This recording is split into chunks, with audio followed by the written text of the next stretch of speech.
Que ce soit bon, mon cher Laurent. Nous avons les pouces levés de la part de nos équipes de la communication, donc on peut démarrer. Eh bien, bonjour à toutes et tous et bienvenue pour cette conférence de presse de clôture de la 58e édition du Festival Off d'Avignon. Nous allons d'abord se présenter peut-être parce que parfois on nous dit qu'on ne connaît pas. Et donc on va se présenter. Donc on va aller de ici à ici, voilà, parce que c'est à côté de mon micro. Bonjour, donc je suis Marie-Claire Neveu et je suis au collège B de AFSC pour représenter les compagnies. Moi, Laurent Domingos, compagnie également, président, enfin coprésident d'AFSC, donc président compagnie, donc dans le collège B. Donc moi, je suis Harold David, je suis l'autre coprésident issu du Collège des théâtres et également délégué à l'international. Raymond ? Raymond Yana, je suis secrétaire de l'association AFSC et administrateur délégué aux jeunes publics et aux familles et au label OFF, issu du Collège A. Pierre Lambert, donc je fais partie du Collège des lieux, le Collège A, à AFC. Par ailleurs, je dirige Présence Pasteur. Et voilà. Alors, on va commencer par vous donner des chiffres, parce que je sais que vous adorez les chiffres. Alors, attention, quand on entend des chiffres, il faut entendre le chiffre et le contexte du chiffre. Ça, c'est un petit disclaimer pour la suite. Donc, on va commencer par donner des chiffres sur la voilure du festival. Harold ? Oui, on va réactualiser ce qu'on avait donné au tout début de festival, puisque comme il y a des inscriptions de spectacles qui se sont faites après les inscriptions sur le programme papier, du coup, le nombre de spectacles à l'affiche a légèrement augmenté, puisque cette année, nous avons 1709 spectacles et événements, dont 199 événements à l'intérieur de ces 1709 spectacles, et on en avait annoncé 1666 au tout début du festival. Donc il y en a une quarantaine qui se sont rajoutés. Voilà. Le nombre de théâtres, lui, n'a pas bougé, ce qui est assez logique. On n'a pas vu de théâtre pousser subrepticement comme ça au début du festival. Donc 141 théâtres, c'est-à-dire enseignes de théâtre, pour à peu près 230 salles réparties sur ces 141 enseignes de théâtre. 1384 compagnies qui ont participé au festival, dont 1237 françaises et 147 étrangères. Au total, 24 664 levées de rideaux qui ont été donc, qui seront à la date du 21 juillet le nombre exact de représentations qu'il y aura eu dans toute la durée du festival. Au niveau de la répartition des spectacles par style, je ne vais pas revenir dessus parce qu'on en a beaucoup parlé au début du festival, mais enfin voilà, deux, trois éléments significatifs. Un festival de théâtre, clairement, 51% des spectacles présentés. Une part de l'humour non négligeable, 16%. Et ensuite, tout le reste, ce sont une répartition entre la musique, la danse, du spectacle pluridisciplinaire, les arts du cirque, les arts de la marionnette, les arts de la parole, avec des variations de 10 à 1% entre ces différentes disciplines. Donc un festival à dominante théâtre, mais qui reste résolument pluridisciplinaire. On va donc passer maintenant à des données propres à nos outils au niveau d'Avignon Festival et compagnie, qui sont des indicateurs, mais pas exhaustifs, comme Laurent aura tout le loisir de vous en donner le détail dans quelques instants. Donc cette année, c'était une mutation importante dans un des outils symboliques du Festival Off et donc d'AFSC, à savoir la carte Off. Vous savez, c'est cette carte qui est achetée par le public et qui permet donc d'obtenir notamment une réduction de 30% sur l'ensemble des spectacles programmés dans le Off et présents en tout cas dans le programme du Off. Cette année, donc, il y a eu à ce jour, ce matin, 61 800 cartes dématérialisées vendues. Donc, c'est important de voir que par rapport à 2023, il y en a eu 65 477. En 2022, 61 882 et en 2019, 66 597. Donc vraisemblablement, les 2-3 jours qui restent ne vont pas permettre d'atteindre le niveau de cartes vendues en 2023. On va vraisemblablement être aux alentours de 63 000, mais voilà, comme le disait Raymond, une des explications logiques, c'est la diminution du nombre de jours d'exploitation, qui du coup, pour nous en tout cas, est l'explication de la baisse de ce nombre de cartes vendues, qui reste relativement marginale, puisqu'on est avec 5% de variation par rapport à l'année dernière, qui, de l'avis général et de l'expérience constatée, était une édition quand même plutôt exceptionnelle. Voilà, donc là, on va être sur un niveau assez proche de ce qu'on a connu en 2022, qui était la deuxième année de reprise post-Covid. Parmi ces différentes cartes dématérialisées, c'est 61 800, la majorité des cartes vendues correspondent à des cartes plein tarif, c'est-à-dire 71%, donc de ces 61 000 cartes sont des cartes vendues à plein tarif, donc à 20 €. Ensuite, on a 11% qui sont des cartes achetées par les résidents du territoire, c'est-à-dire Grand Avignon et Vaucluse. Et ensuite, la répartition relativement faible se fait sur tous les tarifs réduits de la carte, que ça aille des usagers d'Orizo. La part des jeunes 12-25 ans est importante quand même, 9% des cartes sont des cartes achetées par des jeunes entre 12 et 25 ans, et la part des demandeurs d'emploi, 3500. Et après, tout le reste, ça va être les passes culture, les tarifs solidaires de type RSA, ASPA, PSH, ou encore les passes culture, Avignon, etc., etc. Mais donc voilà, 71% du plein tarif, 11% du local, et ensuite une répartition variable sur les différents tarifs réduits. Sans surprise, le top 5 de la provenance des abonnés de la carte sont nationaux, c'est-à-dire qu'il y a 94% des acheteurs de cartes qui sont français.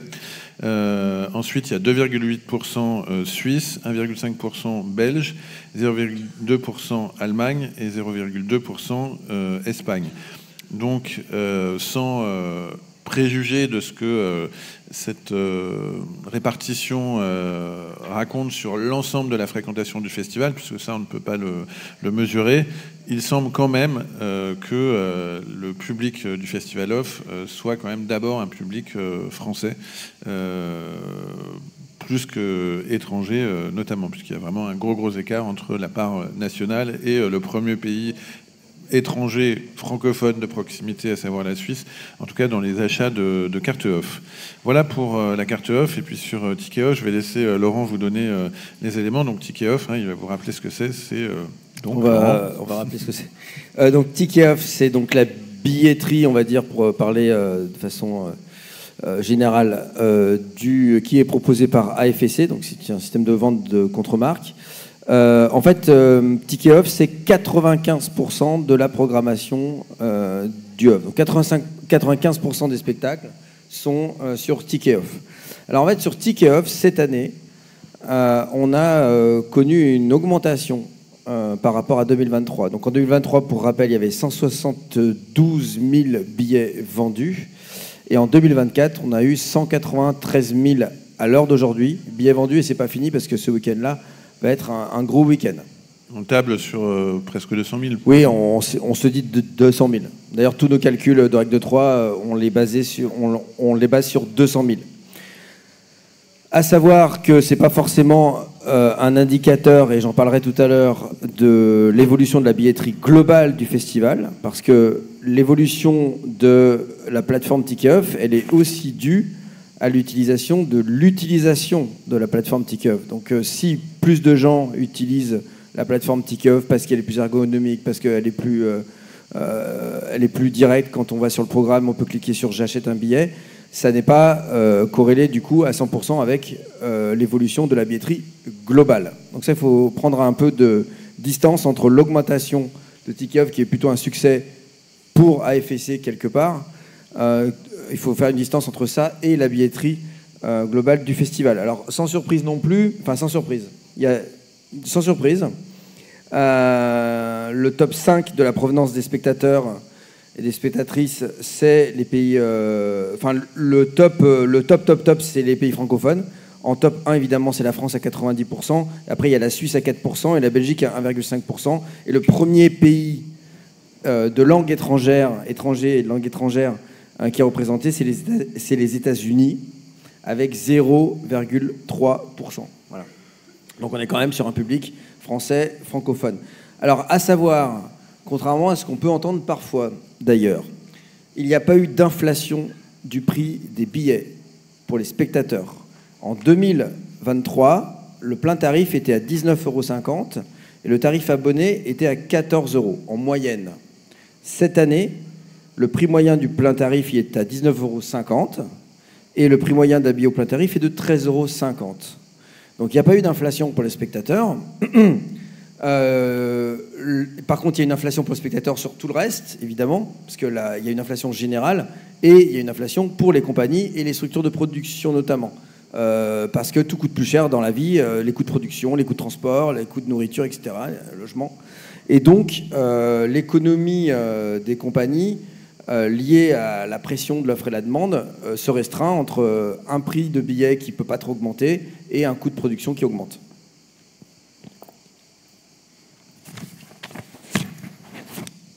Et donc, je réinsiste, si tu me le permets, Laurent, sur le fait de dire que Ticket Off, ce n'est pas la billetterie du Festival Off. C'est un faible pourcentage. L'année dernière, il était évalué à 9% du volume total de billets disponibles. J'en parlerai longuement là. Après, oui, sur les chiffres, ouais. Mais voilà, mais j'insiste vraiment parce que souvent, les chiffres de Ticket Off sont repris comme si c'était effectivement les ventes de billets du festival. Et effectivement, si on vendait que 200 000 billets dans le Festival Off, ce serait une catastrophe pour l'ensemble de l'écosystème. Donc vraiment, j'insiste lourdement là-dessus. Il faut savoir qu'il y a à peu près 2,5 millions de billets disponibles à la vente dans le festival. Donc évidemment, si on vendait 200 000 billets, je pense qu'on ne serait pas là pour le dire. Voilà, mais on reviendra du coup sur les estimations plus globales dans un second temps. Concernant les accréditations professionnelles, ça c'est un indicateur important pour identifier le Festival Off comme une place de marché pour le spectacle vivant. On est sur quelque chose de stable par rapport à l'an dernier.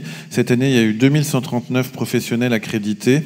Dont 513 professionnels de la presse, donc journalistes et autres, et 1626 professionnels donc, du spectacle vivant. Donc une proportion 25% presse, 75% des professionnels du spectacle vivant qui se répartissent majoritairement donc, dans ces 75%, avec 44% de programmateurs directement identifiés comme programmateurs, 27% de prescripteurs. Donc les prescripteurs, c'est ceux qui vont pas être en charge directement de faire le choix d'un spectacle, mais qui vont repérer pour le compte d'un tiers. C'est ça qu'on appelle des prescripteurs. C'est souvent le cas dans notamment des associations culturelles où il y a plusieurs personnes qui vont voir des spectacles, etc. Et donc en tout, on a 71% donc, de programmateurs prescripteurs donc, qui viennent dans le festival et qui sont accrédités, et 114 institutionnels qui souvent représentent des collectivités territoriales ou des institutions nationales de type DRAC, etc. Ce qui est important à avoir en tête aussi, c'est que ces chiffres, par rapport à la fréquentation professionnelle du festival, sont forcément partiels. Pourquoi ? Parce qu'il n'y a pas une obligation de la part d'un professionnel qui vient découvrir des spectacles au festival de se faire accréditer. C'est laissé à son bon vouloir et on sait pertinemment qu'il y a un nombre non négligeable de professionnels qui, pour des raisons diverses, ne s'accréditent pas auprès d'Avignon Festival et compagnie, qui ont accès au spectacle juste avec leur carte de visite, etc. Et donc, ceux-ci ne sont pas comptabilisés dans les 2139 professionnels qu'on vient de citer. Donc, évidemment, comme on ne peut pas les compter, c'est difficile de les évaluer, mais Bon, j'aurais tendance à dire qu'il y en a au moins 500 faciles de plus que ce qu'on vient de dire, si ce n'est plus. Parmi le profil des accrédités, donc, il y a une majorité, là aussi, de professionnels français, c'est 91%, avec une répartition au niveau national qui y a 27% d'entre eux qui proviennent de la région Île-de-France, 22% de la région Sud et 14% de la région Aura et 10% de la région Occitanie. Donc on est sur une fréquentation qui correspond un peu quand même au maillage territorial en termes d'implantation de lieux, voilà, avec une densité forte pour l'Île-de-France et de la proximité des programmateurs des régions Sud et avoisinantes, que ce soit Auvergne-Rhône-Alpes ou Occitanie.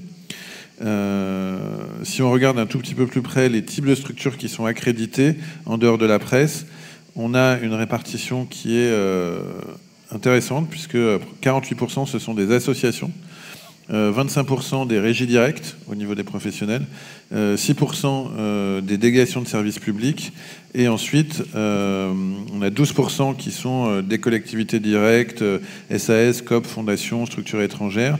Voilà, et donc ça donne un peu aussi une image, voilà, de la typologie, en tout cas du type de programmateurs qui viennent et du type de structure qui porte ces programmateurs. On a posé beaucoup de questions aux programmateurs cette année quand ils s'accréditaient, enfin aux professionnels, pour essayer d'en tirer quelques données. 75% de ces professionnels sont issus de structures subventionnées. Ce sont les informations qu'ils nous ont données, avec des subventions qui proviennent essentiellement des collectivités, de l'État, de structures privées et enfin de sociétés de gestion. Dans la majorité des cas, il y a 1 à 3 personnes qui sont accréditées pour une seule et même structure.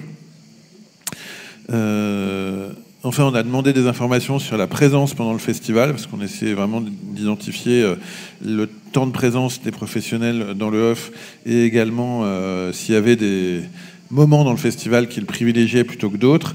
Donc la moitié des professionnels accrédités, c'est-à-dire 49%, viennent durant la 2e semaine du festival. Voilà, on vous apprend rien, il y a une semaine phare qui cette année a été celle du 8 au 14, avec 33% sur la dernière et 18% sur la première, en tout cas pour cette année. Je pense que ça pourra évoluer quand on sera sur un festival où il n'y aura pas une semaine en fin de saison et à cheval sur une période où il n'y a pas encore les vacances scolaires. Voilà. Et la durée de séjour, pour 44% d'entre eux, elle varie de 5 à 8 jours. Donc 44% qui sont là 5 à 8 jours sur le festival. 17% qui viennent sur toute la durée du festival. 14% de 9 à 12 jours. Et 13% de 1 à 4 jours. Voilà, donc ça vous donne une idée du temps de présence des programmateurs qui, moi, m'a un peu surpris parce que je m'attendais à ce qu'on soit sur des formats globalement plus courts pour la majorité d'entre eux, compte tenu des retours qu'on avait sur les difficultés à faire financer son séjour professionnel au Festival Off. Les spectacles, enfin la typologie de spectacles qui sont le plus recherchés par les programmateurs, c'est 1 du théâtre, 2 de la musique et 3 de la danse. Voilà pour les accréditations. Je pense que je vous ai donné à peu près le détail des éléments qu'on a pu extraire donc des différentes données qui nous ont été transmises au moment des inscriptions des accrédités. Alors maintenant, on va passer à l'estimation du chiffre d'affaires de la billetterie globale du Festival Off d'Avignon. Alors là, il faut s'accrocher un tout petit peu. Attendez, parce il faut que j'attende, je pense, pour le son que ce soit passé. Alors, il faut s'accrocher un tout petit peu parce qu'il y a des hypothèses de travail. Nous, la seule donnée qu'on a de façon objective et certaine, c'est la vente de tickets off. On vous expliquait tout à l'heure que le ticket off, c'est une petite partie qu'on estime à 10%. 10% n'est pas une estimation scientifique, c'est un ordre de grandeur. On sait que l'ordre de grandeur de l'ensemble des billets qui sont vendus dans le festival off entier, c'est plutôt autour d'1,5 million. C'est-à-dire, c'est pas 15 millions, c'est pas 150 millions et c'est pas 15 000, c'est plutôt autour de 1,5 million. Et on sait que la billetterie du off, elle est autour chaque année entre 150 et 200 000. Donc on sait que l'ordre de grandeur de la règle de 3 pour passer de la billetterie globale à la billetterie ticket off, c'est un rapport x10. Okay, donc le x10, le 10% qu'on dit tout le temps, 9%, 10%, c'est un rapport d'ordre de grandeur. C'est la seule donnée qu'on a pour l'instant. Je vais vous dire après comment est-ce qu'on va faire pour améliorer la situation. Mais à ce stade, comme dirait l'autre, à ce stade, le ratio d'ordre de grandeur, c'est 10%. Ce qu'on sait de façon certaine, c'est que le plein tarif est à 19,50, je vous l'ai dit tout à l'heure, et que le tarif réduit est à 13,50. Ce qu'on sait aussi un petit peu en faisant un sondage auprès des théâtres et nous en regardant de notre côté, c'est qu'on a à peu près 50% de gens qui achètent des billets au tarif. Si on regarde l'ensemble des billets, il y en a 50% qui sont au tarif abonné, il y en a 35% qui sont au tarif plein, et après il y a des autres tarifs, et il y a surtout des invitations, okay, des invitations de professionnels ou invitations de réseau, etc. Donc il y a à peu près 15% d'invitations, on va dire. Quand on sait ça, quand on sait que ce ratio de 10% est un ratio, une hypothèse de travail pour trouver un ordre de grandeur. On a 2 signaux paradoxaux cette année au off. Le premier signal, c'est qu'on a une augmentation des ventes de tickets off. Ça, on vous l'a dit tout à l'heure. Ça, c'est un signal certain. 172 000 en 2023, on en est déjà à 193 000. L'autre signal qu'on a, c'est la remontée des théâtres qui ont bien voulu nous donner leurs chiffres. Pour l'instant, c'est pas complet. Je vous dirai après comment on va faire pour que ce soit complet. On a très peu de données pour l'instant, parce que le festival n'est pas terminé, hein, et parce que donc, les théâtres sont quand même en train de travailler, et c'est compliqué de nous faire une remontée de toute la billetterie. Donc pour l'instant, on n'a pas beaucoup de données, on a quelques données sporadiques. Sur ces quelques données sporadiques, qui ne valent pas donc statistiques, on a plutôt une baisse de la fréquentation cette année, entre moins 15 et moins 25% par rapport à 2023. D'accord ? Ce sont des remontées sporadiques de quelques théâtres. Donc c'est 2 signaux paradoxaux. Si on se base sur cette remontée-là, qui encore une fois n'a pas encore valeur statistique, entre moins 15 et moins 25%, on peut faire une estimation avec une fourchette du chiffre d'affaires du Festival Off avec ce ratio qui est une hypothèse de travail de 10%. Quand on fait ça, la fourchette basse, c'est 1 440 000 billets vendus, ce qui représente... Vous vérifierez le calcul. Un chiffre d'affaires de 19 461 600 euros. Honnêtement, les derniers euros ne valent rien puisque c'est des estimations. Donc on va dire 19 460 000 euros de recettes. TTC. TTC, ouais. Voilà, le 5% il sert. Ouais. TTC. Pas 5% d'ailleurs. Et la fourchette haute, c'est 1 635 000 billets vendus, soit un chiffre d'affaires de 22 millions et 97 000 euros TTC de recettes. Alors attention, je répète pour que ce soit très clair et qu'aucun journaliste me dise qu'il n'a pas entendu, ce sont des hypothèses de travail faites avec un ratio de 10% entre le ticket off et la billetterie globale qui est un ratio d'ordre de grandeur qui n'est pas un ratio précis, et des remontées de baisse des théâtres qui sont pour l'instant trop peu nombreuses pour en faire une statistique. Ce qu'on va faire d'ici à la fin du festival et pour les jours... on devrait normalement avoir à la rentrée une statistique beaucoup plus précise parce qu'on va demander la remontée de tous les théâtres, de toutes les compagnies productrices pour avoir une statistique beaucoup plus complète. Voilà. Pour l'instant, on n'en est pas là. On a une tendance plutôt à la baisse, mais à la rentrée, on aura quelque chose de beaucoup plus solide en termes de statistiques, chose qu'on ne peut pas avoir aujourd'hui parce qu'on est tous dans le jus, comme on dit, et c'est pas là que les gens nous remontent toute leur data. Voilà.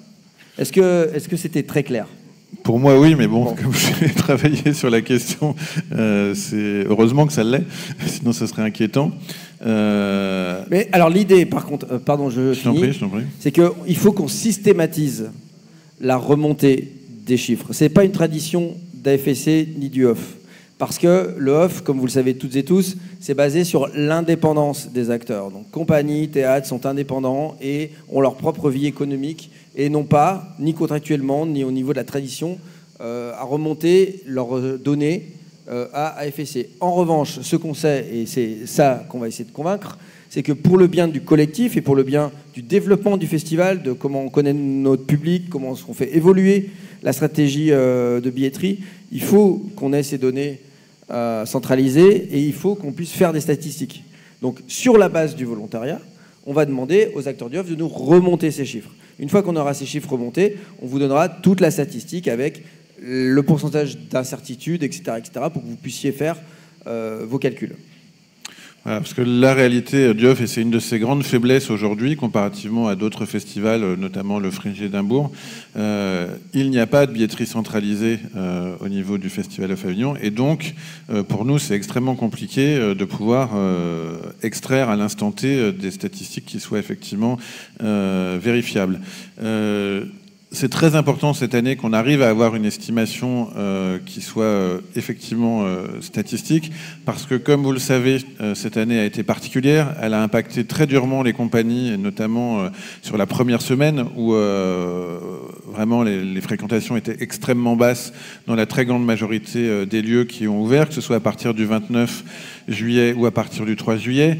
Il y a des partenaires de la filière et notamment la scène indépendante qui sont présents avec nous, qui aujourd'hui portent une demande auprès de la puissance publique pour prendre en compte effectivement l'impact possible non seulement des Jeux Olympiques qui ont opéré cette modification de date, mais aussi les...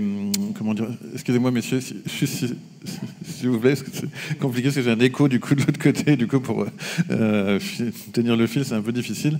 Donc un impact très négatif, donc évidemment des dates qui ont impacté très durement la première semaine, plus, comme vous le savez, les élections législatives, qui sont deux éléments qui n'appartiennent pas aux acteurs du Off, qui sont venus télescoper le modèle économique et l'écosystème du festival Off. Et donc, comme je le disais, voilà, il y a des demandes qui sont en cours pour faire prendre en compte le possible préjudice qu'auraient subi les compagnies, notamment sur cette première semaine. Et donc, c'est pour ça que c'est très important qu'on puisse avoir des données précises pour pouvoir étayer effectivement la possibilité d'un éventuel soutien qui serait accordé aux compagnies et aux producteurs qui ont participé à cette édition 2024. Et ce qu'il faut savoir, c'est que l'argument de ceux qui contestent un peu la particularité du début du festival en disant bah, c'est pareil que les autres années quand la fin était mauvaise, parce qu'il n'y a plus le in, etc. Ça n'a rien à voir. Là, il y a une dissymétrie énorme entre commencer par une mauvaise semaine et finir par une mauvaise semaine. Parce que quand on commence par une mauvaise semaine, le bouche à oreille se fait difficilement. Il y a peu de gens dans les rues, les gens se usent au tractage, c'est très compliqué en fait. Que la fin soit un petit peu en eau de boudin, c'est regrettable et l'alignement des festivals va y remédier, mais que le début soit mauvais, c'est pas du tout pareil. Et il y a beaucoup de gens qui ont eu du mal à démarrer. Vous savez, il y a la tradition dans Avignon entre compagnies quand on se tracte, c'est tout va bien. Ça va, ouais, moi ça va, je suis complet. Bon, après quand on rentre dans le truc, ils sont que 5. Mais là, au début, vraiment, quand on se rencontrait entre compagnies, c'était un peu compliqué. Donc nous, ce qu'il faut savoir aussi, c'est qu'on avait prévenu les dates du festival, c'était le 3, du 3 au 21. Il y a seulement un quart des spectacles qui ont commencé avant le 3 en mode avant-première, d'accord ? À partir du 3, il y en a eu 1400 ou je ne sais plus. Mais ceux qui ont commencé avant, ils savaient où ils mettaient... Enfin, je veux dire, on savait très bien qu'il n'y avait pas de scolaire parce qu'il n'y avait pas d'enfants qui étaient en vacances, enfin, que c'était compliqué, qu'il fallait venir des cars avec des scolaires, etc. Donc là, clairement, c'était attendu. Le début a été compliqué. Donc ceux qui pensent que le début... Il y a toujours quelqu'un qui a réussi au début. Genre, moi, j'ai vu des complets au début. Bon, très bien, mais il y a 1600 spectacles en tout et un quart des spectacles qui étaient là au début. Donc il y en a plein qui ont, au début, qui ont trouvé ça extrêmement compliqué. Donc pour ces compagnies-là, qui parfois n'avaient pas trop le choix que de commencer au début, hein, ça aussi il faut le savoir. Donc ces compagnies-là, clairement, elles ont subi un préjudice qui était non pas lié, alors certes à leur décision de participer quand même, etc. Bien sûr, personne n'est obligé de faire le off, mais qui était surtout lié à un décalage qu'on a subi et un accompagnement qu'on n'a pas eu, très clairement. Voilà. Donc, et c'est pas du tout pareil que de mal finir le off. Ça n'a rien à voir. Voilà, donc ça c'était pour la partie chiffrée. Évidemment, un festival, une édition, ça ne se résume pas que à des chiffres, fort heureusement. C'est aussi au niveau d'Avignon Festival et compagnie un certain nombre de dispositifs, de moyens mis en œuvre pour faire évoluer ce festival conformément à notre projet associatif que l'on déploie avec toute l'équipe du conseil d'administration et Laurent depuis 5 ans. Et un des gros enjeux de cette édition pour AFSC, ça a été notamment la refonte des outils numériques qui sont vraiment tous les outils de travail d'AFSC pour les professionnels et les publics. Laurent, oui, alors il y a eu... C'est ta partie, ça. Ouais, alors quand tu as dit qu'il n'y a pas que les chiffres, là on va parler d'informatique maintenant. Vous ne saviez pas que vous étiez dans une conférence les chiffres ça va, on va faire l'informatique. Alors, non, en fait ça fait 18 ans qu'AFSC avait un système informatique qui s'est développé petit à petit,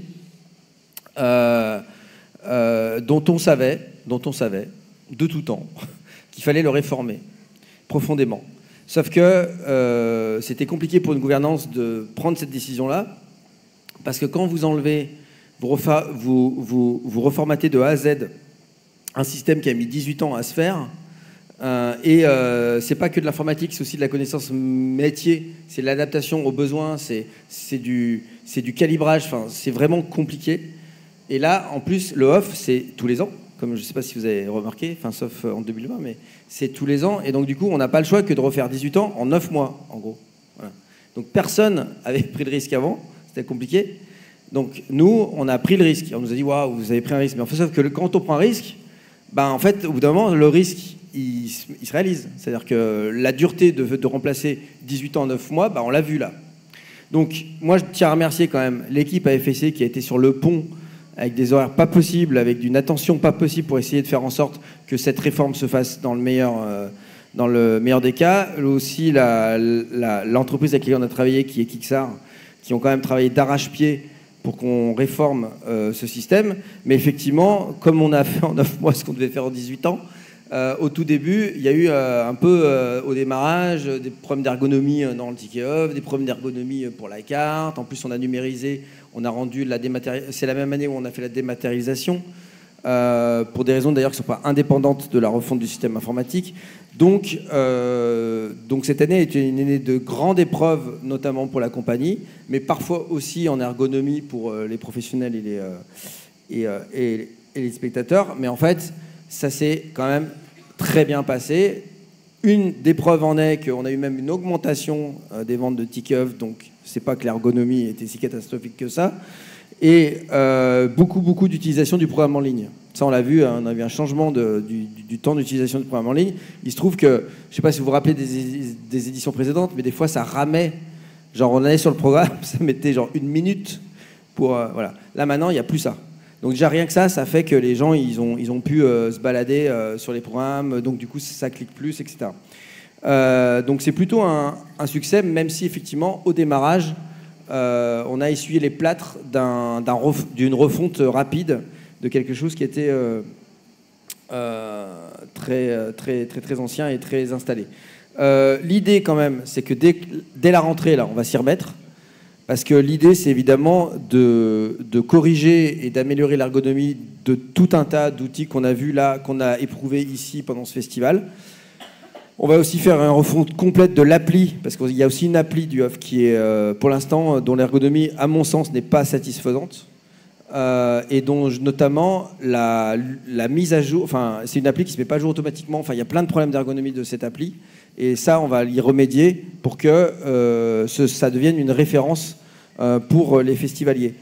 On va aussi travailler pour que nos outils numériques soient prêts quasiment, allez je rêve un peu, prêts et huilés à la fin 2024, pour qu'on puisse être en ordre de marche, et ça on en parlera tout à l'heure dans les perspectives de 2025, pour démarrer tout beaucoup plus tôt. Les accréditations, les inscriptions au programme, etc. Ce qu'il faut, c'est changer vraiment d'ordre de grandeur du démarrage du off. C'est vraiment l'ordre de grandeur, là, pour le coup, qui est pas bonne. Quand les accréditations sont en juin, ça va pas du tout. Donc il faut remonter beaucoup plus en amont, et ça, c'est les outils numériques qui nous permettront de le faire. Voilà pour une brève. On n'est pas non plus dans une conférence sur les outils numériques, donc... Parmi les nouveautés, donc, il y avait les supports de communication avec lesquels on travaille, donc le programme que vous connaissez. Et cette année, il y avait 2 nouveautés augmentées, parce que c'était des choses qui avaient été déjà initiées en 2023. D'une part, le guide international, donc, qui est un guide qui référence près de 400 spectacles qui est accessible à un public non francophone, qui était donc destiné à favoriser l'appropriation de l'offre de spectacles dans le off pour les publics étrangers notamment. Donc ça, c'est le guide international. Et puis,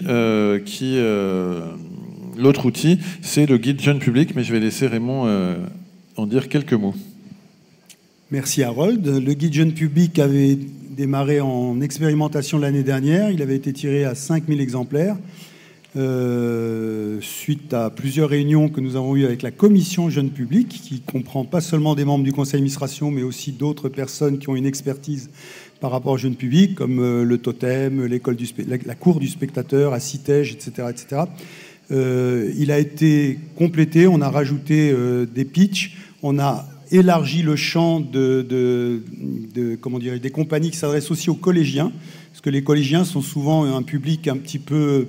Ils ne sont pas encore adultes, ils sont plus enfants, enfin c'est compliqué. Donc on a élargi au spectacle qui s'adressait aussi jusqu'à 14 ans. Et donc on est passé de 60 pages à 100 et quelques, oui, une centaine de pages à peu près. Et surtout, le nombre d'exemplaires a été multiplié par 3. Donc cette année, nous avons eu 15 000 exemplaires, ce qui nous a permis... Alors ça a été possible grâce au soutien et au mécénat de la CEPAC, et qu'il convient de citer évidemment, puisqu'ils sont complètement partenaires de ce guide depuis cette année. Et du coup, nous avons pu aussi distribuer ces documents-là et ces programmes-là dans la plupart des lieux, ce qui était quand même aussi un peu l'objectif. Voilà. Donc le nombre d'exemplaires augmenté, le contenu rédactionnel enrichi et les publics annoncés plus larges aussi. Pour les activités du village du Hof qui correspondent à la volonté d'éditorialiser du coup la programmation du village, là aussi on a plutôt un sentiment de satisfaction par rapport à l'année dernière, puisque de manière générale il y a une hausse de fréquentation qui a été constatée sur l'ensemble des temps forts qui étaient liés soit à l'éco-transition, soit au mécénat, soit à l'international, soit à la filière, soit aux auteurs et aux autrices. On avait une moyenne de 52 personnes par événement, table ronde, rencontre, débat, avec des pics sur certaines propositions de 80 à 120 personnes. On peut aller encore plus loin, bien évidemment, mais il faut savoir qu'on avait quand même plus de 300 événements qui étaient programmés pendant toute la durée du festival. Et donc, voilà, ça nous semble être un progrès satisfaisant, avec une fréquentation donc, qui semble conforter une meilleure identification de l'offre, une meilleure appropriation de celle-ci par le public. Et ça vient d'ailleurs corroborer aussi l'augmentation du chiffre d'affaires de la librairie du Hof et du bar du Hof. Je veux dire 2 mots sur la librairie parce que voilà, ça c'était une initiative que j'avais personnellement portée tout de suite quand j'étais arrivé à la coprésidence avec Laurent, parce que je tenais à ce que le livre soit présent ici dans ce village. Et cette année, entre 23 et 24, la libraire, donc la Comédie Humaine, nous a dit qu'elle avait augmenté son chiffre d'affaires de 50% avec une majorité de textes de théâtre joués au Festival Hof qui avaient été vendus. Donc voilà, moi ça me fait plaisir de savoir que les gens tiennent toujours au papier, à l'objet livre, et on fait de cette librairie un vrai succès. Parmi les autres temps forts de l'éditorialisation, il y a notre festival de musique actuelle, le Son du Hof, soutenu par le CNM, la Spédidam et la SACEM, qui a connu un record de fréquentation cette année, avec plus de 1500 personnes en moyenne par soir, et un bilan qui reste donc très positif pour cette deuxième édition, à savoir 18 000 entrées au total qui ont été comptabilisées donc, sur l'ensemble des soirées et la prospective sur les 2 dernières qui restent entre aujourd'hui et demain. On avait cette année aussi une bonne fréquentation de la cantine du village. Donc voilà, vraiment tous les offres de services en fait qui sont faites ici dans le village ont été oui, je l'ai fait du coup, pardon Laurent, je suis désolé, j'étais parti dans ma lancée et tu as tellement parlé. Voilà, et du coup j'ai cité le Son du Hof. Mais donc voilà, tous les services étant forts d'éditorialisation, voilà, nous semblent être de plus en plus appropriés par le public, et on s'en réjouit puisque c'était quand même le but de faire du village un lieu d'agora, un lieu de centralisation et d'épicentre de la filière. Donc on est plutôt content de cette évolution. On va voir si l'année prochaine c'est une tendance qui se confirme. Juste pour le Son du Hof, est-ce que je voudrais juste dire un truc. Tout ce que tu veux. C'est simplement que je ne sais pas si vous y êtes venu, mais moi ça fait longtemps que je fais le Hof. L'ambiance a quand même changé. Là maintenant on est vraiment dans une ambiance festival concert qui est quand même assez incroyable. Les groupes sont... on a eu des groupes complètement incroyables qui étaient des groupes émergents, et on voit que la fréquentation augmente, on voit que les gens se passent le mot dans Avignon pour dire qu'au off, maintenant, il y a des concerts de ouf et tout.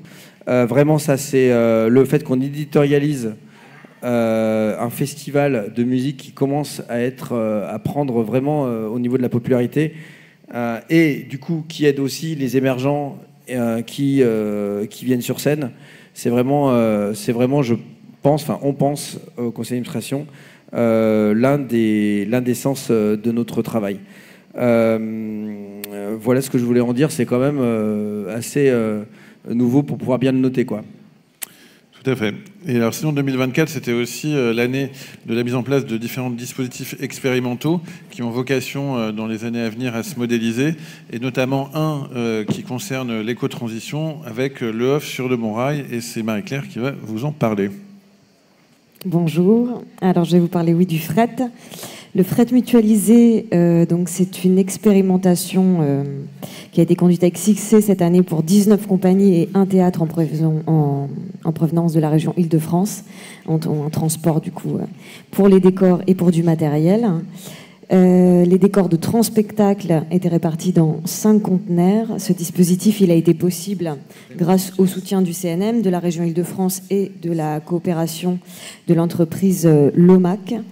J'ajouterai aussi Jérémy Bourges, qui est à l'administration déléguée de l'éco-responsabilité, vous partage aussi à travers ma voix que aujourd'hui, on a à ce jour pu tester que le fret pour les allées, et qu'au niveau des retours, ça va être très condensé, très court, en un temps très, très bref, pour respecter la contrainte des Jeux Olympiques qui nous donne très peu de temps pour nous déplacer en Île-de-France avec des conditions de circulation très complexes. Donc il va falloir qu'on rentre très vite, que le dispositif aujourd'hui s'est très très bien passé.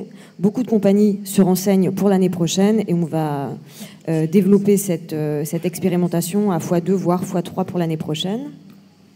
Concernant la mobilité du public, donc durant tout le festival, il y a des TER supplémentaires qui ont circulé jusqu'à 23h30 d'Avignon Centre vers 15 communes du Vaucluse et des Bouches-du-Rhône pour couvrir une plus grande amplitude horaire. Ça a été financé par la région Sud et c'est le fruit d'un travail collectif mené par du coup, le Festival d'Avignon, le Festival Résonance et coordonné par le COFIS. Ce que je peux aussi vous ajouter là-dessus, c'est que le remplissage a été encourageant mais pas suffisant, ce qui s'explique par une annonce assez tardive par les festivals concernés lors de la conférence presse d'avril, mais on travaille pour que l'année prochaine, il y ait encore plus de personnes qui soient, du coup, la communication soit davantage axée là-dessus. Ces nouveaux horaires permettraient aussi à des compagnies, à des professionnels, de pouvoir trouver des solutions d'hébergement à quelques minutes en train d'Avignon pour des conditions financières aussi peut-être plus intéressantes. Voilà. Et côté éco-responsabilité, on a aussi une initiative cette année qui a été menée par l'association, avec l'association SEMAI, qui fait du maraîchage bio et en insertion dans la ceinture verte d'Avignon, donc quelque chose de très local. On a des paniers solidaires qui ont été mis à disposition des compagnies à prix coûtant. On a eu un beau succès là-dessus et on va développer du coup cette expérimentation pour l'année prochaine.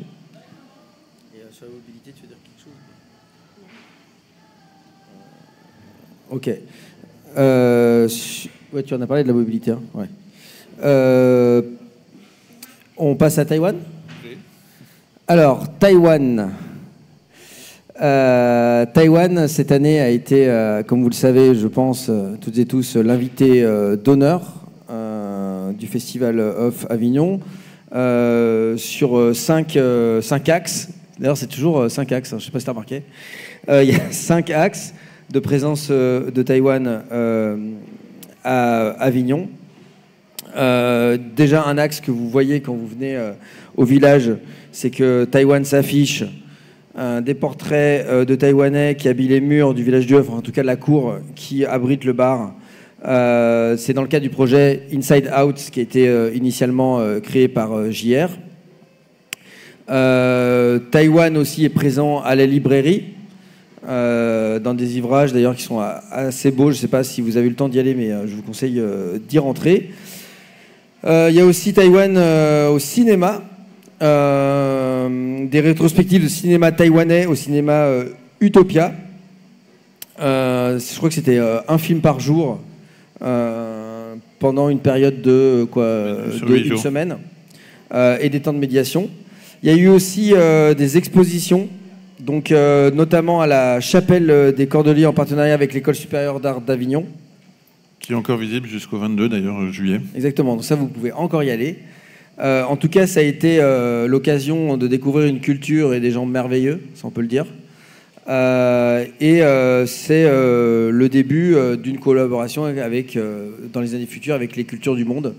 Parce que ça enrichit la coopération internationale et l'échange des cultures des peuples du monde. Et ça nous a permis d'avoir une formation accélérée en diplomatie étrangère pendant tout le festival. Parmi les innovations internationales en dehors de Taïwan, donc, qui était invité d'honneur, on a déjà eu l'occasion d'en parler, donc je vais être bref, le projet des rencontres internationales de jeunes professionnels qui s'est déroulé donc, du 7 au 12 juillet et qui a vu 60 étudiants étrangers venus de plusieurs pays du monde entier profiter d'une expérience et d'un parcours artistique et professionnalisant au sein du HOF et du IN, puisque c'était un projet qu'on avait initié mais qu'on a co-réalisé avec le festival le festival d'Avignon d'IN. Et également des ateliers export, donc proposés par des professionnels étrangers pour donner des clés à des compagnies françaises pour pouvoir appréhender leur développement à l'international, qui ont très très bien fonctionné avec du coup un intérêt vif des compagnies françaises pour savoir comment tourner à l'étranger.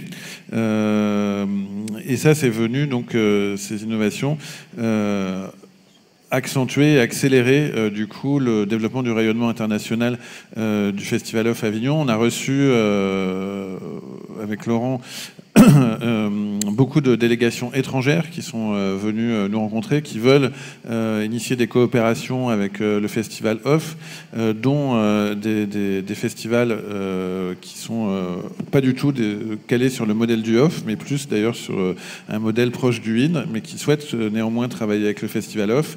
Et on se réjouit de cet intérêt porté par l'étranger sur la spécificité du HOF. Parmi les dispositifs expérimentaux, il y en a un auquel donc on tient beaucoup, puisqu'on espère vraiment qu'à partir de 2025, il pourra s'incarner complètement. C'est le village des enfants et des familles qui a été en préfiguration cette année. N'est-ce pas, mon cher Raymond ?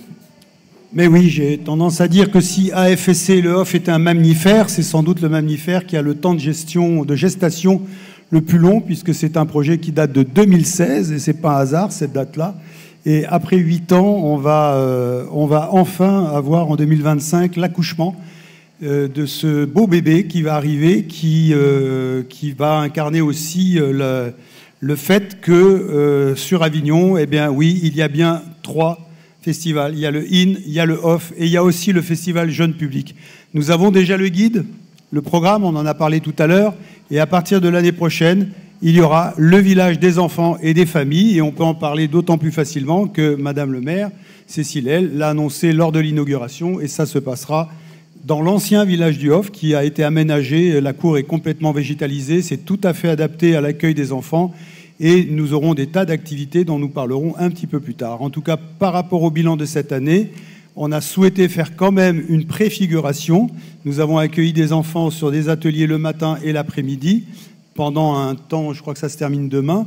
Et à ce jour, nous avons accueilli 170 enfants, déjà, dans des ateliers de médiation culturelle qui ont été animés par des artistes qui sont présents dans le HOF, qui jouent des spectacles, et accompagnés par un animateur exceptionnel, qui est vraiment un animateur formidable, pour gérer tout l'aspect logistique, disons, de l'accueil des enfants, l'accueil des familles.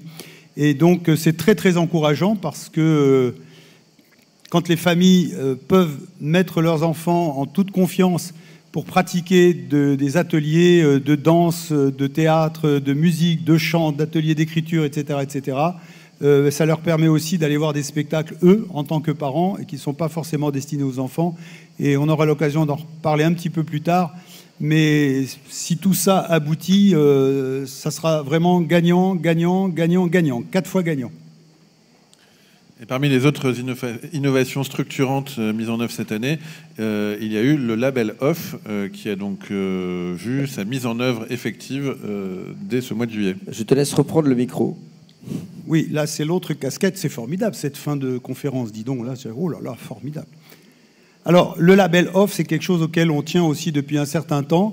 Et cette année, on a eu 45 théâtres qui se sont inscrits dans cette démarche. Donc 45 théâtres ont demandé, ont souhaité, c'est un acte volontaire, d'être auditionnés par un organisme certificateur indépendant qui est en charge de vérifier l'équivalent d'une quarantaine d'items à peu près, qui concernent l'accueil technique des compagnies, qui concernent la communication, qui concernent la billetterie, qui concernent l'accueil du public.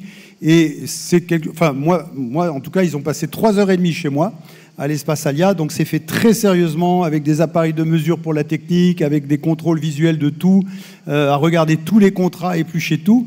Et nous sommes très heureux de voir que 45 lieux se sont déclarés volontaires cette année. On aura les résultats puisque c'est un organisme complètement indépendant. Nous, on a travaillé au niveau d'AFSC avec une commission, encore une fois, composée de 12 théâtres et de 8 compagnies. On a travaillé à l'élaboration des items et ensuite on a passé le relais et eux ont élaboré un référentiel qui correspond plus aux techniques d'audit, on va dire, et avec des auditeurs indépendants. Et ils vont se réunir mi-septembre pour donner le résultat global. Et fin septembre, je pense qu'on sera en mesure d'annoncer les lieux qui auront le label pour 2025. Et ils seront affichés comme tels avec un certain nombre de visibilités dont le conseil d'administration, que le conseil d'administration décidera de prendre à l'issue de cette décision-là. Voilà, on est très contents. Si l'année prochaine, il y en a encore 40, eh bien, ça fera suffisamment de lieux pour que les compagnies, le public sachent que quand ils rentrent dans tel lieu, ils rentrent dans un lieu qui a été contrôlé, vérifié, et où un certain nombre de contrôles ont été effectués pour le bien-être des compagnies, pour l'accueil des compagnies et du public aussi. Parce qu'on est là pour le public quand même, il ne faut pas l'oublier, jamais. Afin de soutenir l'accessibilité notamment des spectacles jeunes publics qui n'auraient pas eu de public ou très peu sans le fait de mobiliser notre dispositif 1000 places pour les enfants du territoire, je dis ça pour évidemment les compagnies jeunes publics qui jouaient entre le 3 juillet et le 6 juillet avant les vacances scolaires. On a pu, par le biais de ce dispositif qui est financé par du mécénat privé, financer 800 places de spectacles pour les enfants du territoire, issus notamment des quartiers situés en REP, pour venir voir des spectacles jeunes publics dans les salles. Tu veux ajouter quelque chose, Raymond ? Je voudrais juste compléter le fait qu'on connaît ce nombre-là parce que c'est AFSC qui a financé le prix des places grâce à la Fondation FES. Mais comme il y a une communication très large qui a été faite, y compris pour les écoles qui n'étaient pas en REP ou en REP+, il se trouve qu'il y a beaucoup d'écoles qui avaient de l'argent dans la coopérative ou qui avaient des familles qui pouvaient participer, puisque les compagnies qui ont souhaité rentrer dans ce dispositif faisaient un tarif groupe, évidemment, à 4 ou 5 euros. À mon sens, il y a au moins le double d'enfants qui sont aussi venus en dehors de ce dispositif-là, simplement grâce à la communication qui a été faite. Et il y a plein d'écoles qui sont venues pour voir d'autres spectacles, et sans être aidées par la Fondation, mais qui ont pu financer. Donc à mon sens, en tout cas, si je fais les stats concernant ce que m'a dit Pierre pour Présence Pasteur et pour nous à l'Espace Alia, puisque le totem et la cour du spectateur n'ont commencé que le 6, je pense qu'on peut doubler ce chiffre sans aucun problème. Alors, on passe maintenant à l'un des derniers paragraphes, et après on laissera évidemment un petit temps si vous avez des questions. Mais je pense que c'est important qu'on y revienne. C'est l'adaptation du festival au contexte politique imprévu. On ne va pas répéter ce qui s'est passé au tout début du festival. Le village du Hof a été fermé malheureusement pour les élections le 30 juin et le 7 juillet. C'était un petit peu compliqué en termes d'organisationnel, mais l'impact sur le public a été minoré.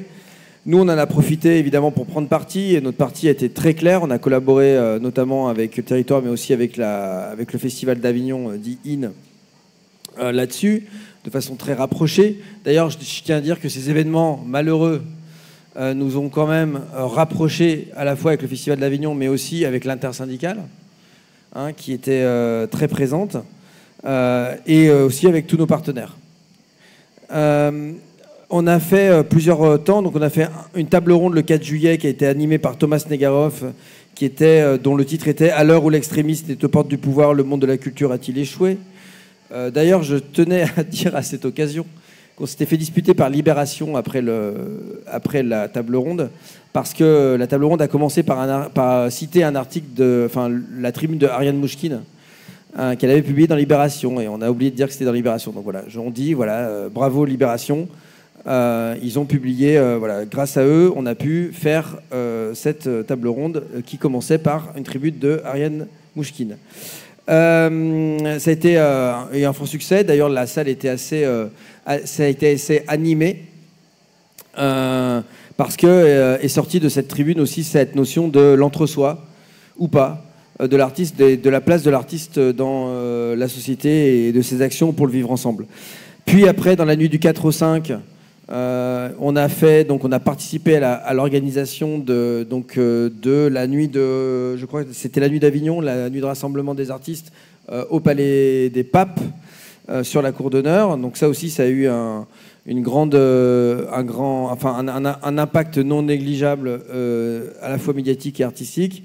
Et on a aussi organisé le 9 juillet au soir un live Twitch de Clément Viktorovitch, donc qui était ici en live avec des invités, avec des gens qui étaient dans l'Agora et à peu près, je crois, plus de 6000, je crois, personnes en live sur Twitch. Ça, c'est quelque chose qu'on va refaire. On s'est dit qu'à partir de maintenant, le Off sera de temps en temps le siège de live Twitch ou de live sur les réseaux avec des personnalités politiques, médiatiques, etc., qui touchent en fait un certain public qu'on touche traditionnellement moins ici au village. Donc, notre position a été très claire pendant toutes ces semaines-là, une opposition très ferme à l'extrême droite, qui représente pour nous un danger, notamment pour l'intermittence, mais aussi pour la liberté de la création artistique et l'indépendance des artistes. 2025, c'est demain, avec des enjeux qui sont encore devant nous et des défis aussi à relever. Le premier, sur lequel on travaille depuis 2 ans, c'est d'arriver enfin à pouvoir aligner les dates des 2 festivals, donc le festival Off et le festival d'Avignon dit In. Nous, on est prêts, c'est-à-dire qu'on a fait le travail pour modifier nos statuts, pour avoir la possibilité effectivement de gérer un alignement. Les discussions doivent reprendre à la rentrée avec le festival d'Avignon pour qu'on arrive, on l'espère vraiment, à trouver un format qui leur convienne et convienne aux actrices et acteurs du Off. Donc ça, ce sera, voilà, on l'espère, un des enjeux acquis pour 2025. On communiquera évidemment dès que ce sera fait à partir de la rentrée. On communiquera d'ailleurs ensemble. Et on communiquera bien sûr ensemble avec le Festival d'Avignon. Ensuite, l'autre enjeu, c'est qu'on souhaite vraiment et résolument améliorer les services aux professionnels qui participent au Festival Off d'Avignon. Ça passe par des outils, notamment la mise en place d'une application dédiée aux professionnels qui leur permettent vraiment de diversifier leur parcours à l'intérieur du Off et de se sentir accueillis et accompagnés par Avignon Festival et compagnie. Il y a ensuite une réflexion qu'on souhaite engager sur la restructuration du programme du Off. Donc ça, c'est un travail qui a vocation à être évidemment concerté avec l'ensemble des actrices et des acteurs du Off, de repenser la fameuse Bible, de voir comment est-ce qu'elle peut évoluer, si elle doit évoluer, pour répondre à la fois aux enjeux écologiques d'un côté et puis aussi d'une meilleure approche de la diversité de l'offre à l'intérieur de ce programme. Oui, parce que ça, c'est vraiment le serpent de mer un peu d'AFSC et du Festival Off, c'est cet énorme programme extrêmement difficile à parcourir et très peu éditorialisé, avec un index à la fin qui ressemble quand même à un index du bottin téléphonique. Et alors qu'on a vu que notamment le guide jeune public, mais aussi le guide international, quand on fait une meilleure éditorialisation, eh bien, c'est beaucoup plus efficace pour les spectateurs et on a une meilleure diversité dans l'offre des spectacles. En tout cas, dans les achats. Ensuite, évidemment, c'est de donner une amplitude significative à des dispositifs donc, lancés en 2024. On parlait tout à l'heure du fret. Là, on avait une vingtaine de compagnies pour 30 spectacles. On ne sait pas encore à quelle échelle on va pouvoir passer en 2025, mais c'est clair qu'il y a une volonté d'augmenter significativement cette expérimentation pour en faire un dispositif qui ait réellement un impact sur justement l'empreinte carbone du Festival of Avignon. Tout ça, c'est des choses qui font qu'on travaille avec nos partenaires pour trouver des financements adéquats pour pouvoir effectivement passer de 20 compagnies à 50, 100, que sais-je. On communiquera là aussi dans le courant de l'année sur les possibilités qu'on a de donner effectivement de l'amplitude à ce dispositif. Évidemment, Raymond en a parlé, le gros enjeu pour 2025, c'est de créer véritablement ce village des enfants et des familles et donc du coup de lui donner toute sa réalité, on va dire, voilà, qu'il sorte de la préfiguration pour s'incarner concrètement et devenir un nouveau service offert au public du Festival Off. Et également, donc cette année, on avait initié au travers de la place internationale le fait de renforcer le Festival Off comme une place de marché international, Performing Art Market, le OFPAM, c'est comme ça qu'on l'avait baptisé. Là aussi, l'enjeu est d'aller plus loin pour 2025 en renforçant les collaborations et la présence des partenaires internationaux sur le Festival Off. Et enfin, on l'avait déjà annoncé, mais là, il y aura vraiment une publication effective au printemps 2025. Depuis l'année dernière, il y a un travail qui est mené avec Créamed, un groupement de chercheurs et chercheuses de plusieurs universités pour une étude de fond sur le Festival Off Avignon. La publication de l'ouvrage aura lieu au printemps 2025 et je pense que ça va pouvoir être un outil un petit peu de référence pour apporter une réflexion et une analyse critique distanciée de cette chose très particulière qu'est le Festival Off et qui, malgré son importance et son impact sur la filière, a été très peu un objet de recherche scientifique. Et donc là, on espère que ça va amener une réflexion plus ouverte et permettre aussi, notamment à l'institution et au ministère de la Culture, de mieux appréhender un outil au service du développement, de la création, de la diffusion et de la diversité culturelle qu'est le Festival Off Avignon de notre point de vue. Et je ne crois pas que tu en aies parlé, sinon j'ai manqué d'attention, mais l'idée aussi en 2025, ça va être alors je l'ai un peu évoqué dans les outils numériques, mais de mettre beaucoup plus en amont l'ouverture des accréditations et l'information aux professionnels. Donc quand je dis beaucoup plus en amont, c'est plusieurs mois avant. On va essayer aussi de faire beaucoup plus en amont l'ouverture de l'inscription au programme, quitte à ce que le programme se fasse au fil de l'eau. En fait, on n'est pas innovant du tout, hein. Quand on va au Fringe d'Édimbourg ou quand on va dans d'autres fringes dans le monde, c'est comme ça que ça se passe. Il y a beaucoup de festivals où les accréditations sont nettement à l'avance, ça vous le savez. Le fait que ce soit en retard pour nous, enfin très tard pour nous, et souvent c'est pour des raisons techniques et de trop plein de travail, ça fait que les professionnels, on n'a pas le temps après de les informer sur tous les événements, qui puissent bien s'organiser pour être présents à des événements professionnels, qui puissent bien s'organiser pour entre les spectacles qu'ils vont voir, les conférences auxquelles ils voudraient assister, les rencontres auxquelles ils voudraient assister, etc. Comme tout ça arrive très tard, on a beaucoup de mal après derrière à rattraper tout le monde pour leur dire attention, le 9 juillet il y a ça, le 8 juillet il y a ça, le 12 il y a ça, c'est compliqué. Donc l'idée c'est d'ouvrir les accréditations plusieurs mois en avance par rapport à ce qu'on fait d'habitude. Les outils numériques maintenant sont prêts pour le faire. Et pareil pour le programme, qui soit beaucoup plus tôt, pour éviter que ce soit quasiment le dernier qui sorte. Parce que là, quand même, le programme d'AFSC, c'est presque le dernier à sortir. Hein, parce que souvent, les théâtres, sur leur site, inscrivent leurs pièces. Des syndicats ou des associations, les syndicats comme la scène indépendante, sortent son programme. Et derrière, après, il y a le off. Et il faut que ce soit, nous, il faut qu'on soit beaucoup plus en amont. C'est quand même nous qui, a priori, définissons le programme du off. Donc voilà, donc on va travailler là-dessus. Ça va servir aux compagnies parce qu'elles pourront communiquer beaucoup plus en amont, et nous pourrons communiquer pour elles beaucoup plus en amont. Ça va servir aux professionnels qui auront beaucoup plus d'infos et qui pourront mieux préparer leur festival, et ça va servir de manière générale à la meilleure irrigation du spectacle vivant sur la scène médiatique. Et à titre comparatif, le programme du Fringe d'Édimbourg, donc nos amis qui étaient là à cette édition, il est sorti depuis le mois de juin, depuis début juin, pour le festival qui va commencer début août. Donc on voit qu'on a vraiment des progrès à faire à ce niveau-là pour pouvoir offrir une meilleure visibilité, beaucoup plus anticipée de l'offre des spectacles qui sont programmés dans le festival.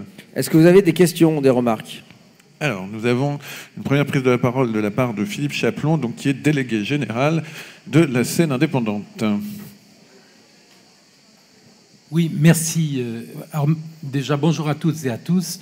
Je voulais remercier vraiment le AFSC pour tout le travail que vous faites. Vraiment, je dis que ce conseil d'administration fait un énorme travail. Ces deux coprésidents aussi, donc je les remercie. Donc, c'est vrai que vous avez, c'est sûr, un résultat, je dirais un bilan positif. Néanmoins, je mets un bémol très fort pour nous qui représentons 150 spectacles, c'est-à-dire 10%. Nous, on n'est pas du tout contents. On n'est pas du tout contents. On a l'impression d'être les dindons de la farce. Non pas de vous, mais des pouvoirs publics. Nous étions ici, tous ensemble, avec la ministre, pour une ouverture au 29 juin. Nous avons joué le jeu. Nous avons dit oui au 29 juin pour être, je veux dire, en accord avec le IN et faire une ouverture en tenant compte des Jeux Olympiques. OK. Après, il y a eu un vote à FSC. On s'est retrouvé à 3. Alors qu'on a commencé à travailler sur la date du 29 et que quand on est une compagnie et qu'on est dans un lieu, le lieu, quand il vous dit on va commencer le 29, vous ne pouvez pas faire autrement. Et le lieu que je défends également, lui, il ne peut pas économiquement faire un festival suffisant quand il a ses prêts à rembourser avec trop peu de dates. Je veux dire, donc on s'est tous retrouvés coincés. Donc là, je vois tous les jours des gens qui viennent me voir et qui disent oui, il y a ceux qui ont commencé le 29, qui n'ont pas écouté le vote du 3, mais finalement, on est en train de se faire des reproches entre nous, alors que c'est nous qui sommes les victimes d'un système mis en place pour les Jeux Olympiques au départ, puis après par les élections, par le gouvernement. Et c'est là où ça ne va pas du tout. Ça ne va pas du tout, et c'est pour ça qu'on n'est pas du tout content. Il y a 7000 salariés sur le Festival Off d'Avignon pendant un mois, et ces gens-là, on n'en a rien à fiche. On a demandé, premièrement, un fonds PEPS dès lors qu'il y a, je veux dire, du fait des Jeux Olympiques, une personne sur le plateau, niette comme avant, ils n'ont absolument rien voulu entendre. Deuxièmement, on a dit, mais alors qu'est-ce qu'on peut faire pour la première semaine, puisqu'il y a quand même des gens qui, malgré tout ça, se seront retrouvés, je veux dire, coincés dans ce système de partir, je veux dire, de commencer le 29 avec des salles à 3 personnes. Non, mais il y a un moment, je veux dire, on ne peut pas dire que c'était de leur faute ou que ce n'était pas de leur faute. On a fait ce que la ministre nous a dit le 29 juin. C'était ici, vous vous souvenez. On n'a pas rêvé, on n'a pas halluciné. On nous a dit les écoles seront fermées. Elles n'étaient pas fermées. Et donc, on est aujourd'hui dans une situation où on dit, bon, le festival, bon, c'est vrai que cette semaine a pas mal fonctionné pour certains, et que, effectivement, comme la nature humaine est plutôt une nature positive, on oublie. Mais comment ça va se passer ? Qu'est-ce qui va se passer ? Mais c'est les salariés qui vont subir ces difficultés. Les compagnies qui n'auront pas les moyens de payer à la fin, comment elles font ? Elles ne payent pas. Je veux dire, on le sait comment ça se passe. Donc, on est en train d'alerter les pouvoirs publics pour dire, mais attendez, vous n'allez pas nous laisser maintenant dans ce marasme, après nous avoir fait le cinéma de la dissolution, je veux dire, pendant tout le mois, et que maintenant on se retrouve à dire, ah oui, finalement, où est-ce qu'on en est, etc. Donc, véritablement, je pense que le message, il doit passer auprès des pouvoirs publics. Nous, nos producteurs, nos compagnies, elles nous disent, mais attendez, on est les dindons de la farce. On investit. En plus, les coûts sont de plus en plus chers à Avignon, tout le monde le sait, l'hébergement, enfin, etc. Donc on est dans une situation finalement où on a 7000 salariés, je veux dire artistes, techniciens et auteurs qui ne sont pas des salariés mais qui sont quand même au sein du festival, et on se retrouve dans une situation où tout le monde dit On a fait un bon festival. Ben, moi, je dis non, on n'a pas fait un bon festival et on va le dire. On n'a pas du tout fait un bon festival. Et aujourd'hui, quand on s'adresse au pouvoir public, il n'y a personne. Hein. Je peux vous dire qu'il n'y a personne. Donc on essaye, avec le président de la scène indépendante qui est ici discret aujourd'hui, et qui fait un travail, et qui est en train de se battre pour essayer d'obtenir, pour les compagnies, les producteurs et les lieux, je veux dire, une aide supplémentaire. Une aide, je veux dire, qui est vitale pour nous. Si on veut préparer 2025 et que ce soit une réussite, il ne faut pas que les gens aillent au casse-pipe.